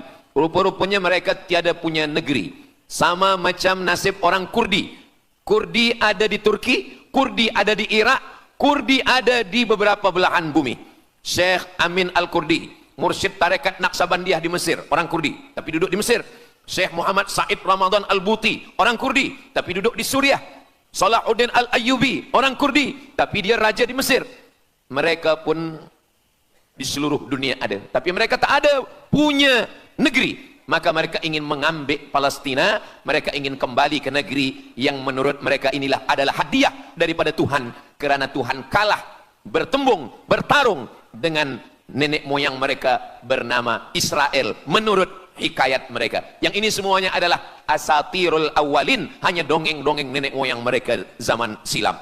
Lalu kemudian datanglah Theodor Herzl menghadap kepada Sultan Abdul Hamid, Sultan Turki. Mereka ingin membayar dengan ratusan keping emas. Apa kata Sultan Abdul Hamid? Dulu Palestina itu diambil dengan darah dan nyawa, maka saya tidak akan memberikannya dengan emas. Lalu kemudian apa yang terjadi? Mereka menghalau Sultan Abdul Hamid dengan seorang lelaki bernama Mustafa Kemal Ataturk. Lalu kemudian hilanglah khilafah Islamiyah. Ketika khilafah Islamiyah tahun 1924 ini jatuh, hilang, tumbang, maka ketika itu umat Islam tidak lagi ada pelindung. Dan ketika itulah mereka mengambil Palestina. Mereka merebut, mereka mengambil, seperti yang dikatakan Sayyidina Muhammad sallallahu alaihi wasallam, kamu akan diperebutkan seperti makanan yang ada di atas meja makan. Satu mengambil kakinya, satu merebut kepalanya, satu mengambil dadanya, dan tercabik-cabik, dicakar, dimakan, dipotong. Tak ada satu pun yang peduli. Alhamdulillah, kita malam ini masih peduli. Kita sedang mengajarkan kepada belia-belia, kita sedang mengajarkan kepada pemuda-pemuda Islam. Mudah-mudahan sampai anak cucu kita sampai hari kiamat masih lagi peduli kepada Palestina, insya-Allah. Allahu Akbar. Semua Yahudi kembali ke Palestina. Maka sekarang mereka sudah berkumpul. Berapa jumlah mereka? 9 juta Yahudi sudah berada di Palestina. Itu syarat supaya Al-Masih itu turun. Sebab Al-Masih tidak mahu turun kalau Yahudi-Yahudi ini tidak kembali ke Palestina menurut mereka. Maka Yahudi dari Rusia, kembali. Yahudi yang ada dari Amerika kembali semuanya. Dari mulai tahun 1946 sampailah hari ini 2025, tahun hadapan 2026, 80 tahun lamanya mereka sudah berkumpul menunggu kedatangan Al-Masih dengan cara berkumpul. Dan mereka yang datang ini hanya keturunan Yahudi dari puak ibunya saja. Yahudi ini tidak menerima dari puak ayah. Jadi kalau ada ayahnya Yahudi, emaknya tak Yahudi, dia tiada diterima. Sebab mereka guna dari puak ibu. Maka bila ibunya Yahudi, maka dia akan diterima. Ada satu Yahudi yang tidak diterima, Yahudi Falasha dari Afrika. Yahudi Falasha ini datang, mereka dari Ethiopia, mereka menyeberang ke Sudan, dari Sudan mereka masuk ke Mesir, dan mereka datang ke Palestina. Mereka pun nak masuk juga, tapi mereka tertolak. Sebab dia mengaku Yahudi, tapi kulit dia hitam. Saya tak tahu di tempat kita, tapi di tempat saya banyak juga Yahudi, namanya Yahudi pesek. Kulit dia hitam, hidung dia pesek, tapi otak dia Yahudi. Ini lebih berbahaya lagi. Mereka menyebarkan kebencian. Jadi sebenarnya Yahudi adalah makhluk yang paling unsuri, rasisme. Mereka tiada menerima selain daripada Yahudi. Siapapun yang datang ingin mengaku orang Yahudi, kalau ditengok nasabnya tidak sesuai daripada ibu, dia tidak akan diterima. Sedarlah wahai orang yang membela-bela Yahudi. Wahai orang yang membela Yahudi, kalau kamu bukan Yahudi, maka kamu tidak akan diterima. Kerana Yahudi adalah agama, Yahudi adalah bangsa, dan Yahudi adalah negeri. Mereka ingin mewujudkan ini. Maka berdatanganlah Yahudi beramai-ramai, lalu mereka pun turun ke Palestina. Sampai hari ini mereka terus berdatangan. Lalu kemudian yang kedua, syarat Yahudi didatangi oleh Al-Masih, Mesias, mereka mesti menanam tanaman yang hijau. Jadi kalau mereka bayangkan, Al-Masih ini sedang berada di langit, dia selalu memandang ke bawah. Dia tengok, Yahudi dah berkumpul atau belum? Kalau berkumpul dia tak nak turun. Bila dah berkumpul semua ramai, baru dia turun. Dah berkumpul 5 juta, dia belum juga turun. Dah berkumpul 9 juta, dia belum juga turun. Rupanya yang kedua, dia ingin supaya tanah Palestina itu hijau. Bila nanti dah hijau semua, baru dia turun. Dan tanaman yang hijau itu pun dia yang memilihkan tanamannya. Tanamannya adalah yang disebutkan Nabi 14 abad silam, Syajaratul Gharqad. Nanti semua akan membela umat Islam. Sampai-sampai batu berkata, apa kata batu? Ya abdallah, wahai hamba Allah, hadza Yahudi khalfi, ini di belakang saya ada Yahudi, faktulhu, bunuhlah dia. Kata Nabi, jangankan manusia, batu pun membela umat Islam. Batu akan berkata, ya abdallah, wahai hamba Allah, hadza Yahudi, ini di belakang saya ada Yahudi, faktulhu, bunuh dia. Tapi ada satu yang membela mereka. Siapa dia? Syajaratul Gharqad, pokok kayu Gharqad. Allah menunjukkan sampai hari ini mereka menanam pokok Gharqad ini. Saya belajar ke Mesir tahun 1998. Musim panas tahun 1999, saya pergi ke satu kawasan bernama Aris.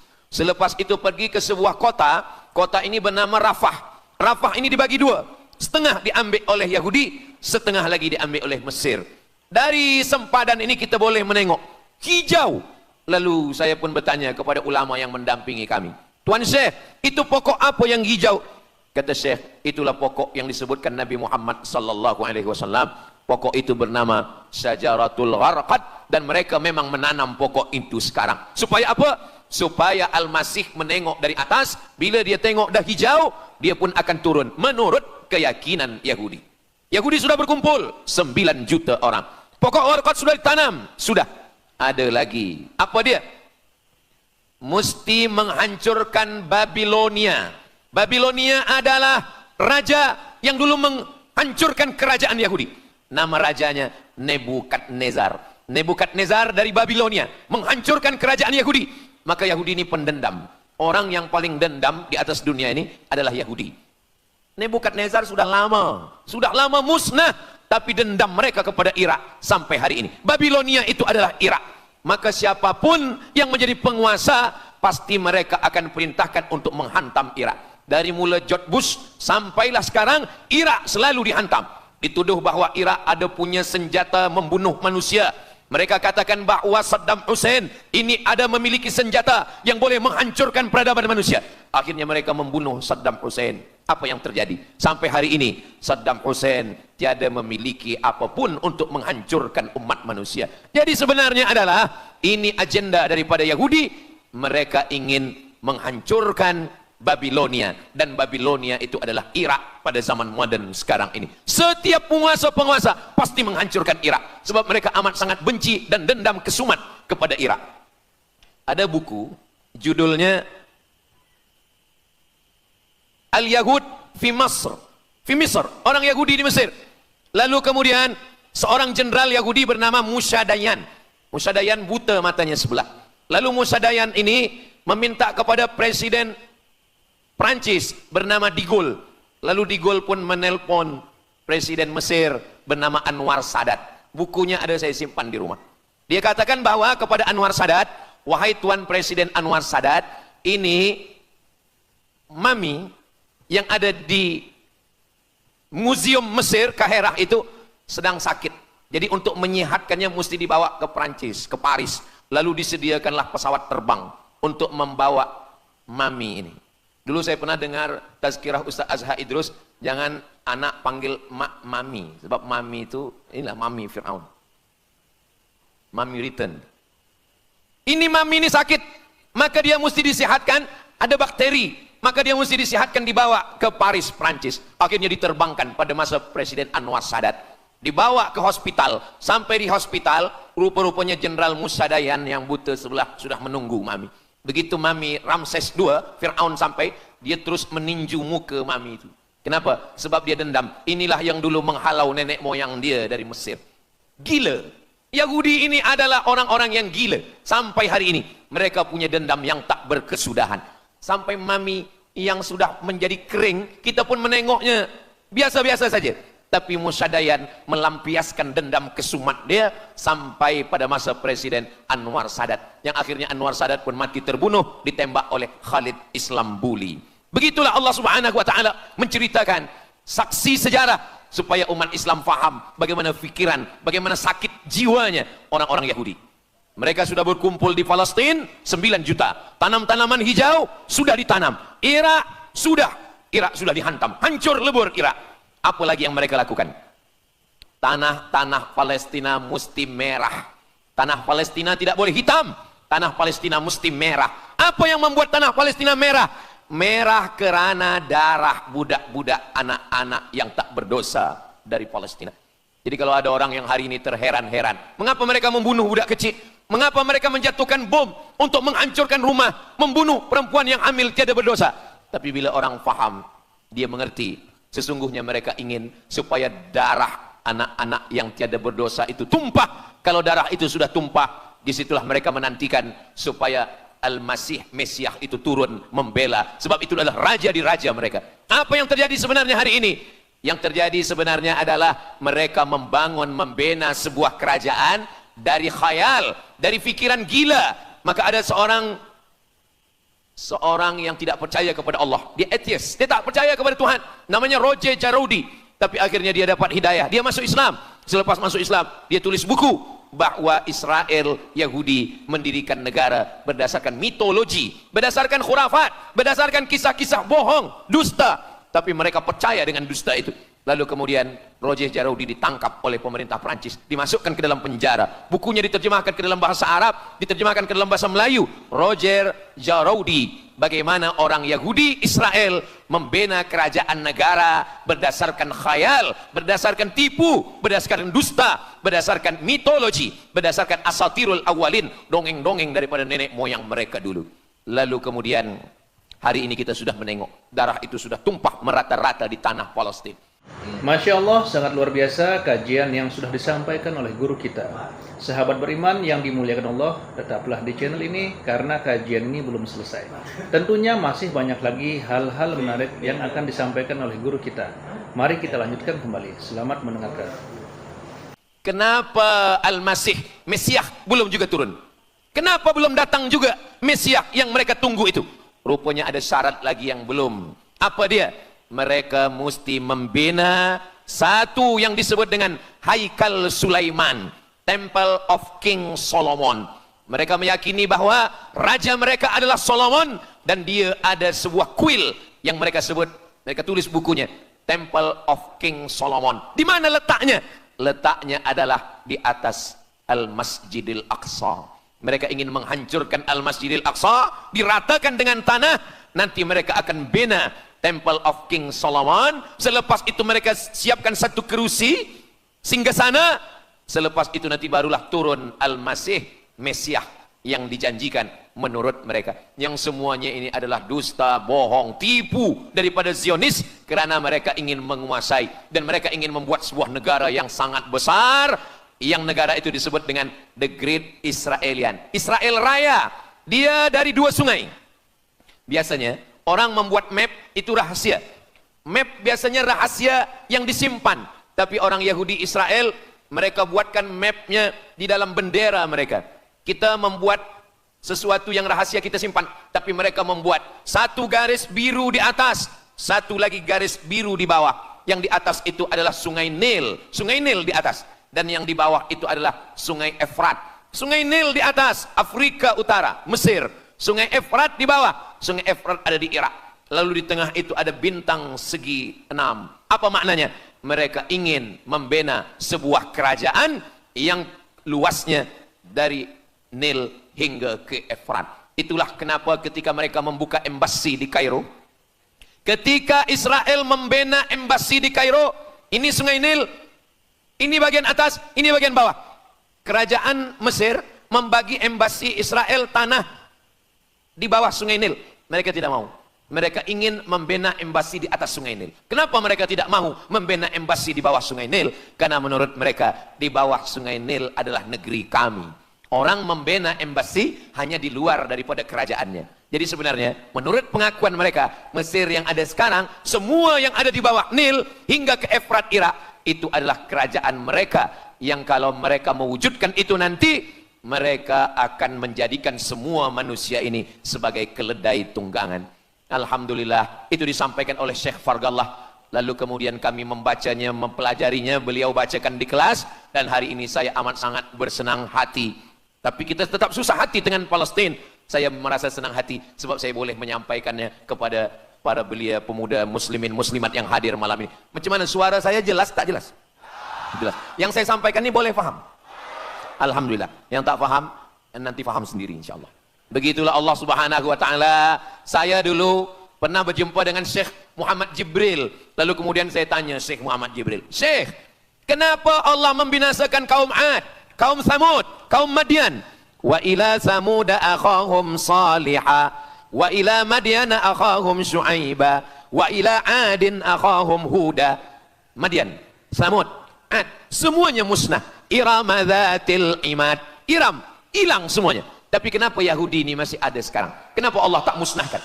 Kata Syekh Muhammad Jibril, Allah Maha Kuasa untuk memusnahkan Yahudi Israel. Senang saja bagi Allah. Innama amruhu idza arada syai'an ayyakula lahu kun fayakun. Yahudi Israel mati semua rata dengan tanah. Satu jeritan malaikat mati mereka semua. Allah goncangkan bumi, habis mereka ditelan bumi. Ya bunayya, wahai anakku, kalaulah Israel Yahudi ini mati, lalu kamu masuk surga dengan apa, kata dia. Sebenarnya Allah masih menyisakan Yahudi ini supaya kita berjuang. Sekarang ada umat Islam yang amat sangat lemah. Dia bukannya ikut berjuang, tapi melemahkan perjuangan orang. Bila ada umat Islam yang berkumpul beramai-ramai, solidariti tentang Palestina, dia berkata, katanya Allah Maha Kuasa, kenapa Allah tak binasakan? Dulu, arsalna alaihim tayran ababil, datang burung ababil, tarmihim bi'ijaratin min sijil. Mana ababil sekarang? Kenapa Allah tak kirimkan ababil? Saya pun pernah tanyakan ini kepada masyayikh. Syekh, kenapa Allah tak kirimkan ababil? Dulu, ketika Abdul Muttalib memegang kunci Ka'bah, masa itu tak ada orang beriman. Abdul Muttalib bersendirian. Lalu kemudian dia datang ke Ka'bah. Dia letakkan kunci itu. Ya Allah, inna lihadzal baiti rabban yahmih. Saya sendiri seorang saja. Saya tak sanggup untuk menolong Ka'bah. Inna lihadzal baiti rabban yahmih. Ka'bah ini ada pemiliknya. Ka'bah ini ada pelindungnya. Allah akan melindungi. Itulah mengapa Allah mengirimkan alam tara kaifa fa'ala rabbuka bi ashabil fil alam yaj'al kaidahum fi tadlil. Kenapa Allah kirimkan tayran ababil? Karena tidak ada orang beriman, hanya Abdul Muttalib sendiri. Tapi sekarang 2 miliar orang beriman yang bersyahadat asyhadu an la ilaha illallah wa asyhadu anna muhammadan rasulullah. Itulah kenapa Allah tidak mengirimkan tayran ababil. Itulah kenapa Allah tidak membuatkan goncangan. Itulah kenapa. Tapi sedikit banyak Allah mulai menurunkan pertolongannya Kalau sudah datang pertolongan Allah Subhanahu wa taala, idza jaa nasrullah, kalau sudah datang pertolongan Allah, idza jaa nasrullah wal fath, kemenangan, wa ra'aitan nasa yadkhuluna fi dinillahi afwaja, insyaallah alaysa subuhu biqarib, subuh tak lama lagi pertolongan Allah pasti datang. Nasrum minallah wa fathun qarib, hasbunallah wa ni'mal wakil, ni'mal maula wa ni'man nasir, wala haula wala quwata illa billahil aliyil azim. Kalau kita seorang cikgu, kalau kita seorang ulama, sampaikanlah kepada umat. Sebagai seorang ayah, sampaikan kepada anak. Sebagai seorang ahli keluarga, kita mesti ingatkan, buatkan baju dengan lambang, simbol, bendera penderitaan Palestina. Kalau kita menonton dengan keluarga di rumah, tontonkan bagaimana penderitaan anak-anak di Palestina. Saya di rumah ada gambar besar, gambar Palestina. Sehingga setiap kali tamu datang, kita bercerita, dia tanya, ini gambar apa nih Ustaz? Inilah gambar saudara kita yang sedang teraniaya di Palestina. Malam ini kita guna sorban, kita pakai sorban yang mengingatkan kita kepada Palestina. Apapun yang kita lakukan, jangan lupa menyampaikan khutbah Jumat, kunut nazilah, Allahumma ansuril Islam wal muslimina fi Palestina. Silahul mu'min, doa silahul mu'min. Kalau kita tiada senjata lagi, maka sesungguhnya doa. Man lam yahtam bi amril muslimin, siapa yang tak peduli kepada penderitaan saudaranya di Palestina, falaisa minhum, dia tidak diakui sebagai umat Nabi Muhammad sallallahu alaihi wasallam. Orang beriman bukan setakat sembahyang subuh, zuhur, asar, maghrib, isya. Orang beriman bukan setakat ditengok berapa kali dia ke Baitullah haji dan umrah, tapi orang beriman bagaimana perasaan dia kepada saudaranya. Maka kata Nabi SAW, la yu'minu ahadukum, kamu tidak beriman, kalaupun kamu beriman, belum sempurna, hatta yuhibba li akhi, sampai engkau sayang kepada saudaramu. Ma yuhibbu li nafsih, sayang kepada saudara seperti sayang pada diri sendiri. Kalau anak saudara kita di Palestina teraniaya, kita lebih teraniaya. Kalau pipi kita dicubit sakit, begitu juga dengan saudara kita di Palestina. Kita memang hidup pada zaman yang susah, yang payah. Beruntunglah datuk nenek moyang kita 100 tahun yang lampau. Mereka selamat dari fitnah ini. Tapi kita pun tak boleh mengutuk nasib. Mengapa saya hidup sekarang? Kenapa kami hidup tahun 1447 ini ya Allah? Tentu ada hikmahnya. Allah hidupkan kita hari ini. Kenapa saya tak hidup zaman Nabi? Kalau ada pemuda belia sekarang datang kepada Ustaz Abdul Somad. Ustaz Somad, kenapa saya tak hidup zaman Nabi? Kalau saya hidup zaman Nabi mungkin saya baik. Kamu yang komplain kepada Allah, kalau kamu hidup zaman Nabi mungkin tidak ikut Nabi, ikut Abu Lahab, ikut Abu Jahal. Kita dihidupkan Allah hari ini, kita masih bersama dengan guru kita, Al-Fadhil Ustaz Azhar Idrus. Kita masih bersama dengan orang-orang baik, orang mulia. Alaikum bil jamaah. Kata Nabi SAW, man syadza syadza finnar, jangan bersendirian, sendirian masuk neraka. Kita mesti berjamaah. Alhamdulillah, yang ada kuasa dengan kuasanya, yang ada fatwa dengan fatwanya, yang ada ilmu dengan ilmunya. Bagi penuntut-penuntut, pelajar-pelajar, tonton, buat video, buat apapun yang boleh kita buat, share, gambar, semuanya itu ada tanggung jawab kita di hadapan Allah Subhanahu wa taala. Kullukum ra'in, setiap kamu pemimpin, hadap ke Baitul Maqdis 17 hingga 18 bulan. Sampai akhirnya pada bulan Sya'ban turun ayat, qad nara taqalluba wajhika fis sama', kami menengok wajah engkau menghadap ke arah langit. Fawalli wajhaka syatral masjidil haram, hadapkanlah wajahmu ke arah Masjidil Haram. Lalu Nabi pun menghadap ke arah Masjidil Haram. Selepas itu sahabat datang beramai-ramai menjumpai Nabi Muhammad SAW. Ya Rasulullah, bagaimana saudara kami yang sembahyang, yang solat 16 bulan, 17 bulan, 18 bulan, dia menghadap ke Palestina. Apakah solatnya diterima Allah? Turun ayat, wa ma kana Allahu liyudhi'a imanahum. Tafsirnya, wa ma kana Allahu liyudhi'a salatahum. Allah tidak menyia-nyiakan sembahyang mereka. Allah tidak menyia-nyiakan solat mereka. Sembahyang mereka yang dulu menghadap ke Baitul Maqdis diterima Allah atau tidak, itu yang mereka cemaskan, itu yang mereka khawatirkan. Sembahyang yang 18 bulan itu yang mereka takutkan. Bagaimana kita sekarang? Bagaimana sembahyang saudara kita? Bagaimana puasa mereka? Bagaimana musim sejuk? Mereka sejuk. Bagaimana mereka tak boleh makan, tak boleh minum? Kalau kita sudah berbuat di luar kemampuan kita, kita tidak akan dituntut di hadapan Allah. La yukallifullahu nafsan illa wus'aha. Mudah-mudahan apa yang kita lakukan malam ini, kita bangkitkan semangat jamaah. Selemah-lemahnya adalah doa. Selemah-lemah kekuatan orang beriman adalah melafazkan doa kepada Allah supaya Allah memberikan pertolongan. Tak ada yang susah bagi Allah Subhanahu wa taala. Itulah yang boleh Al-Faqir sampaikan pada malam hari ini, solidariti kita tentang Palestin. Mudah-mudahan ada manfaatnya. Banyak cakap kata yang tak berkenan di hati, menyinggung perasaan. Saya memohon maaf, beribu-ribu maaf. Mudah-mudahan yang kita lakukan malam ini diridhai Allah Subhanahu wa taala dan boleh kita bawa bekal menghadap Allah. Bila kita mati ditanya oleh Allah, inilah jawaban kita. Kami sudah berkumpul, kami sudah bangkitkan semangat, kami sudah berdoa, kami sudah menjelaskan bagaimana jahatnya Yahudi di Palestina. Akhirnya saya tutup dengan pantun penutup, menangkap puyuh di Bukit Selasi. Thank you dan terima kasih. Aku qauli hadza astaghfirullah li wa lakum. Allahu akbar. Allahu akbar. Allahu akbar. Sallu ala Nabi Muhammad. Allahumma salli ala Sayyidina Muhammad wa ala ali Sayyidina Muhammad. Terima kasih segala perhatian. Mohon maaf segala kesilapan dan kekhilafan. Wassalamualaikum warahmatullahi wabarakatuh. Alhamdulillahirrabbilalamin. Demikianlah kajian penuh ilmu, hikmah dan manfaat yang sudah disampaikan oleh guru kita. Semoga tausiah yang beliau sampaikan kepada kita semua menjadi ilmu yang bermanfaat dalam kehidupan kita sehari-hari. Dan semoga kita semua bisa istiqomah dalam mengamalkannya. Amin ya rabbal alamin. Sahabat beriman yang dirahmati Allah, terima kasih banyak sudah menyimak kajian ini sampai selesai.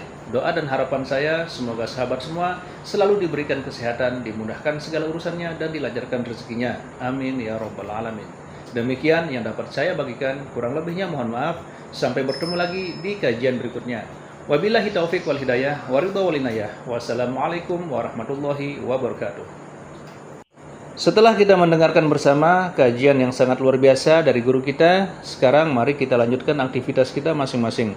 Semoga kajian yang beliau sampaikan kepada kita semua menjadi ilmu yang bermanfaat dalam kehidupan kita sehari-hari.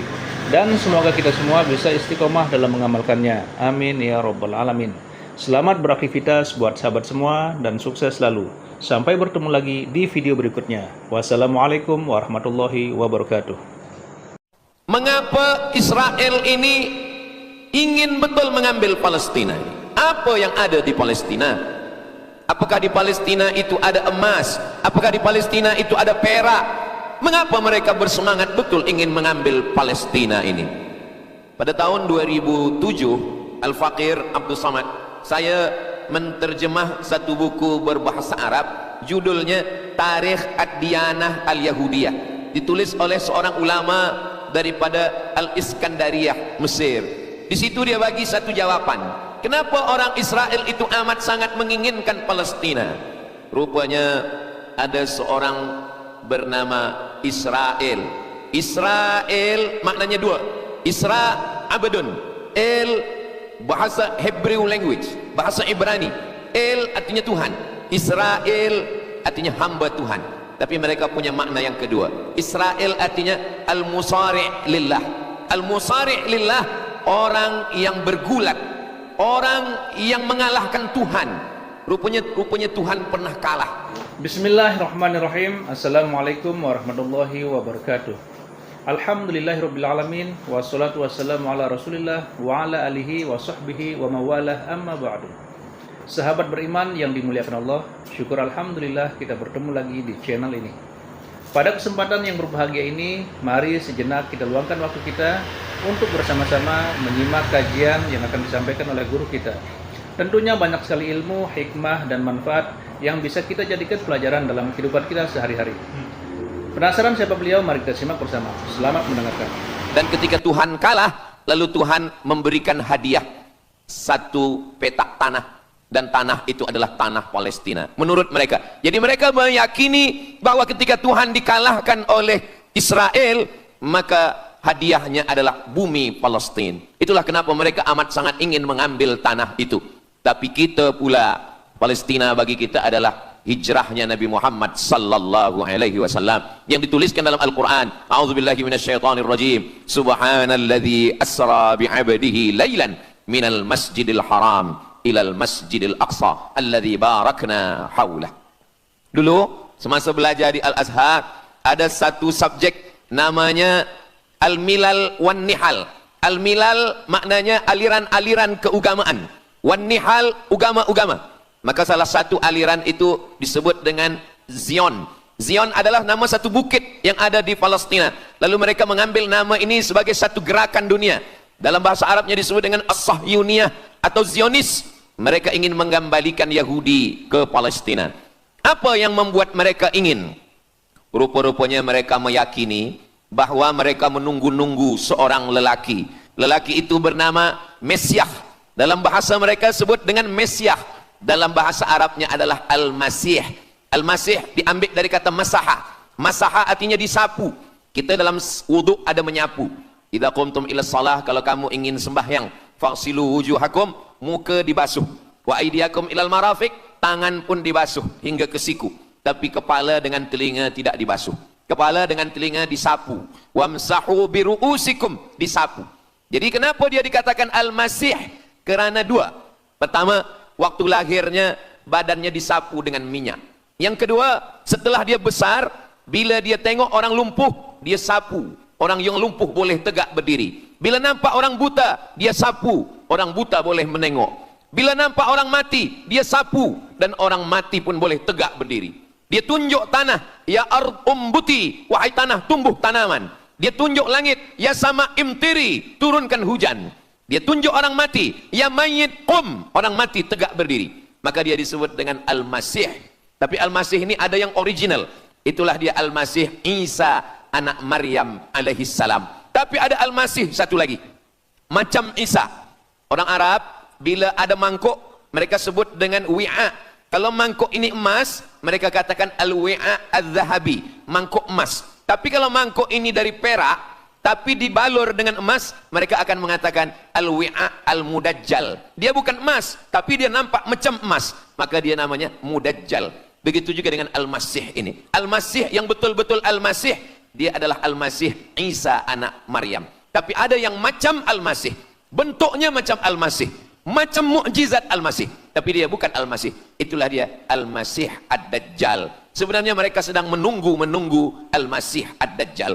Kita pula sebelum salam kita minta perlindungan kepada Allah dari Al-Masih Ad-Dajjal. Allahumma inni a'udzubika min adzabi jahannam wa min adzabil qabri wa min fitnatil mahya wal mamat wa min syarri fitnatil masihid dajjal.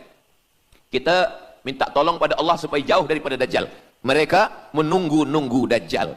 Kenapa mereka ingin menunggu Dajjal? Sebab menurut mereka, bila Al-Masih Dajjal ini datang, maka nanti kambing akan berdamai dengan serigala. Semua akan hidup tenang.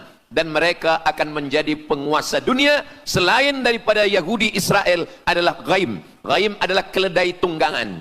Jadi sebenarnya, sesiapa saja pun yang bukan Yahudi, dia hanya akan menjadi keledai. Dan mereka ini adalah agama yang juga sebagai suku bangsa, yang juga sebagai sebuah negeri. Kita Islam, agama kita, tapi bangsa kita Melayu.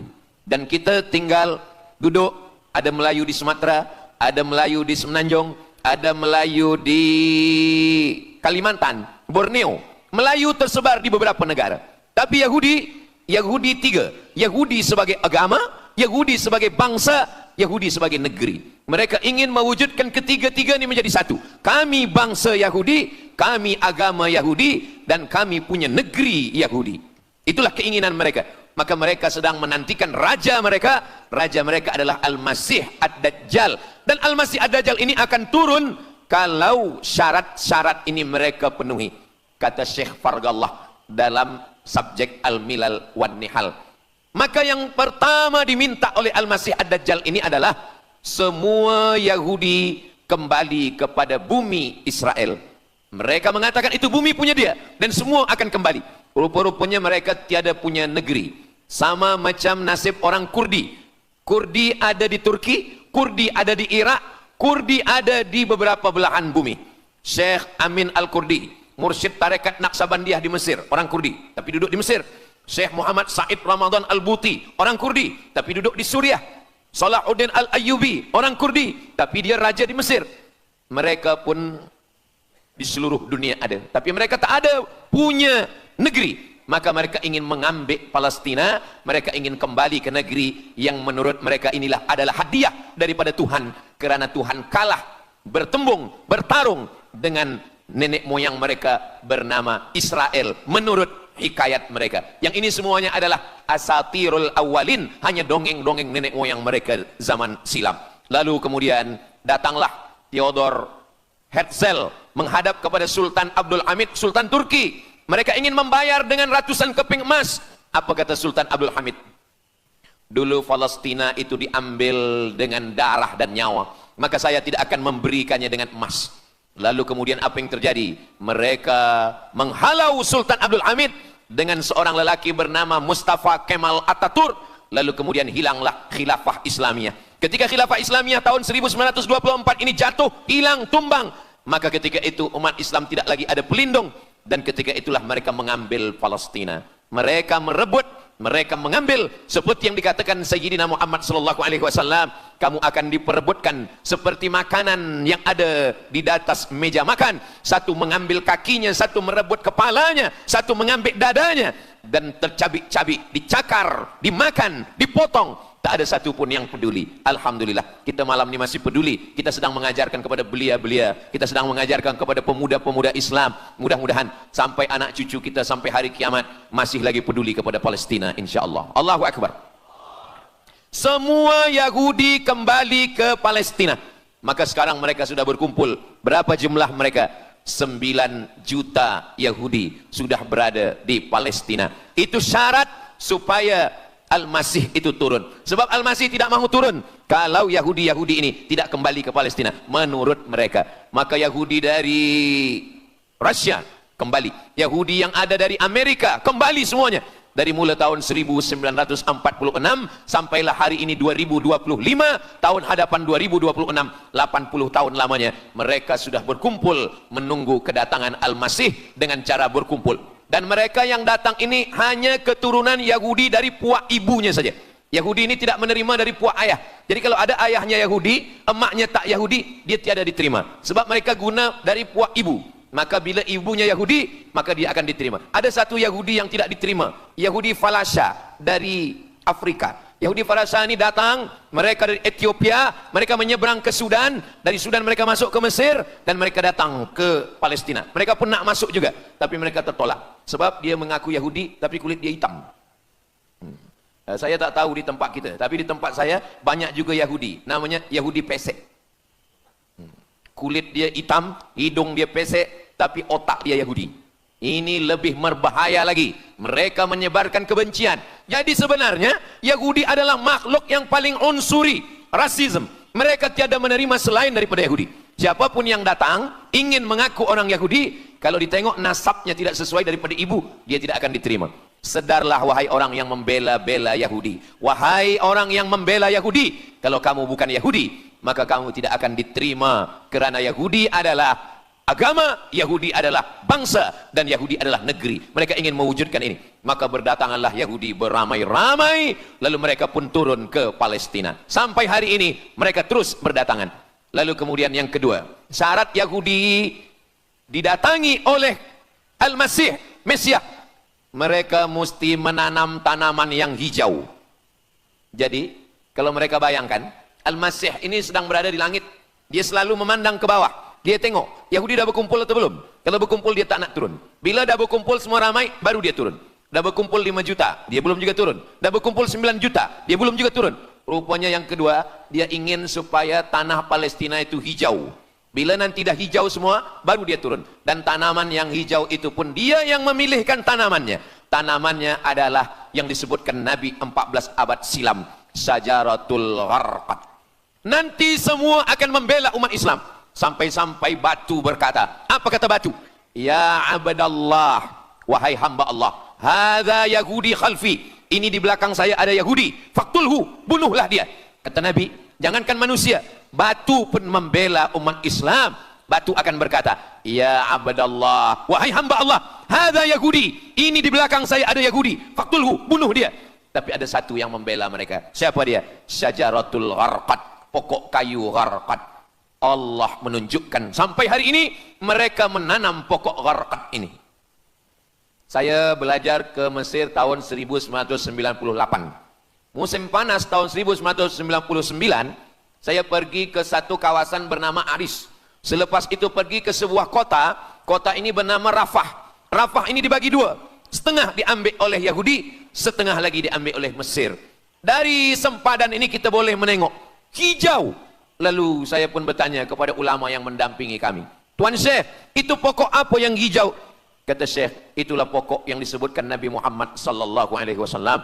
Pokok itu bernama Syajaratul Gharqad, dan mereka memang menanam pokok itu sekarang. Supaya apa? Supaya Al-Masih menengok dari atas, bila dia tengok dah hijau, dia pun akan turun menurut keyakinan Yahudi. Yahudi sudah berkumpul 9 juta orang. Pokok Gharqad sudah ditanam, sudah. Ada lagi. Apa dia? Mesti menghancurkan Babilonia. Babilonia adalah raja yang dulu menghancurkan kerajaan Yahudi. Nama rajanya Nebukadnezar. Nebukadnezar dari Babilonia menghancurkan kerajaan Yahudi. Maka Yahudi ini pendendam. Orang yang paling dendam di atas dunia ini adalah Yahudi. Nebukadnezar sudah lama musnah, tapi dendam mereka kepada Irak sampai hari ini. Babilonia itu adalah Irak. Maka siapapun yang menjadi penguasa, pasti mereka akan perintahkan untuk menghantam Irak. Dari mula George Bush sampailah sekarang, Irak selalu dihantam. Dituduh bahwa Irak ada punya senjata membunuh manusia. Mereka katakan bahwa Saddam Hussein ini ada memiliki senjata yang boleh menghancurkan peradaban manusia. Akhirnya mereka membunuh Saddam Hussein. Apa yang terjadi? Sampai hari ini Saddam Hussein tiada memiliki apapun untuk menghancurkan umat manusia. Jadi sebenarnya adalah ini agenda daripada Yahudi. Mereka ingin menghancurkan Babilonia, dan Babilonia itu adalah Irak pada zaman modern sekarang ini. Setiap penguasa-penguasa pasti menghancurkan Irak, sebab mereka amat sangat benci dan dendam kesumat kepada Irak. Ada buku judulnya Al-Yahud fi Masr. Fi Misr, orang Yahudi di Mesir. Lalu kemudian seorang jenderal Yahudi bernama Musa Dayan. Musa Dayan buta matanya sebelah. Lalu Musa Dayan ini meminta kepada Presiden Prancis bernama De Gaulle. Lalu De Gaulle pun menelpon Presiden Mesir bernama Anwar Sadat. Bukunya ada, saya simpan di rumah. Dia katakan bahwa kepada Anwar Sadat, wahai Tuan Presiden Anwar Sadat, ini mami yang ada di Museum Mesir Kaherah itu sedang sakit. Jadi untuk menyehatkannya mesti dibawa ke Prancis, ke Paris. Lalu disediakanlah pesawat terbang untuk membawa mami ini. Dulu saya pernah dengar tazkirah Ustaz Azhar Idrus, jangan anak panggil mami, sebab mami itu inilah mami Fir'aun. Mami return. Ini mami ini sakit, maka dia mesti disehatkan, ada bakteri, maka dia mesti disehatkan, dibawa ke Paris, Prancis. Akhirnya diterbangkan pada masa Presiden Anwar Sadat. Dibawa ke hospital, sampai di hospital, rupa-rupanya Jenderal Musa Dayan yang buta sebelah sudah menunggu mami. Begitu mami Ramses II, Fir'aun sampai, dia terus meninju muka mami itu. Kenapa? Sebab dia dendam. Inilah yang dulu menghalau nenek moyang dia dari Mesir. Gila. Yahudi ini adalah orang-orang yang gila. Sampai hari ini, mereka punya dendam yang tak berkesudahan. Sampai mami yang sudah menjadi kering, kita pun menengoknya biasa-biasa saja. Tapi Musa Dayan melampiaskan dendam kesumat dia sampai pada masa Presiden Anwar Sadat, yang akhirnya Anwar Sadat pun mati terbunuh ditembak oleh Khalid Islambuli. Begitulah Allah Subhanahu wa taala menceritakan saksi sejarah supaya umat Islam faham bagaimana fikiran, bagaimana sakit jiwanya orang-orang Yahudi. Mereka sudah berkumpul di Palestina 9 juta. Tanam-tanaman hijau sudah ditanam. Irak sudah dihantam, hancur lebur Irak. Apa lagi yang mereka lakukan? Tanah Palestina mesti merah. Tanah Palestina tidak boleh hitam. Tanah Palestina mesti merah. Apa yang membuat tanah Palestina merah? Merah kerana darah budak-budak, anak-anak yang tak berdosa dari Palestina. Jadi kalau ada orang yang hari ini terheran-heran, mengapa mereka membunuh budak kecil? Mengapa mereka menjatuhkan bom untuk menghancurkan rumah, membunuh perempuan yang hamil tiada berdosa? Tapi bila orang faham, dia mengerti. Sesungguhnya mereka ingin supaya darah anak-anak yang tiada berdosa itu tumpah. Kalau darah itu sudah tumpah, disitulah mereka menantikan supaya Al-Masih Mesias itu turun membela. Sebab itu adalah raja di raja mereka. Apa yang terjadi sebenarnya hari ini? Yang terjadi sebenarnya adalah mereka membina sebuah kerajaan dari khayal, dari fikiran gila. Maka ada seorang yang tidak percaya kepada Allah, dia atheist, dia tak percaya kepada Tuhan, namanya Roger Jarudi. Tapi akhirnya dia dapat hidayah, dia masuk Islam. Selepas masuk Islam, dia tulis buku bahwa Israel Yahudi mendirikan negara berdasarkan mitologi, berdasarkan khurafat, berdasarkan kisah-kisah bohong, dusta. tapi mereka percaya dengan dusta itu. Lalu kemudian Roger Jaroudi ditangkap oleh pemerintah Prancis, dimasukkan ke dalam penjara. Bukunya diterjemahkan ke dalam bahasa Arab, diterjemahkan ke dalam bahasa Melayu. Roger Jaroudi, bagaimana orang Yahudi Israel membina kerajaan negara berdasarkan khayal, berdasarkan tipu, berdasarkan dusta, berdasarkan mitologi, berdasarkan asatirul awalin, dongeng-dongeng daripada nenek moyang mereka dulu. Lalu kemudian hari ini kita sudah menengok darah itu sudah tumpah merata-rata di tanah Palestina. Masya Allah, sangat luar biasa kajian yang sudah disampaikan oleh guru kita. Sahabat beriman yang dimuliakan Allah, tetaplah di channel ini karena kajian ini belum selesai. Tentunya masih banyak lagi hal-hal menarik yang akan disampaikan oleh guru kita. Mari kita lanjutkan kembali. Selamat mendengarkan. Kenapa Al-Masih, Mesiah belum juga turun? Kenapa belum datang juga Mesiah yang mereka tunggu itu? Rupanya ada syarat lagi yang belum. Apa dia? Mereka mesti membina satu yang disebut dengan Haikal Sulaiman, Temple of King Solomon. Mereka meyakini bahwa raja mereka adalah Solomon, dan dia ada sebuah kuil yang mereka sebut, mereka tulis bukunya, Temple of King Solomon. Di mana letaknya? Letaknya adalah di atas Al-Masjidil Aqsa.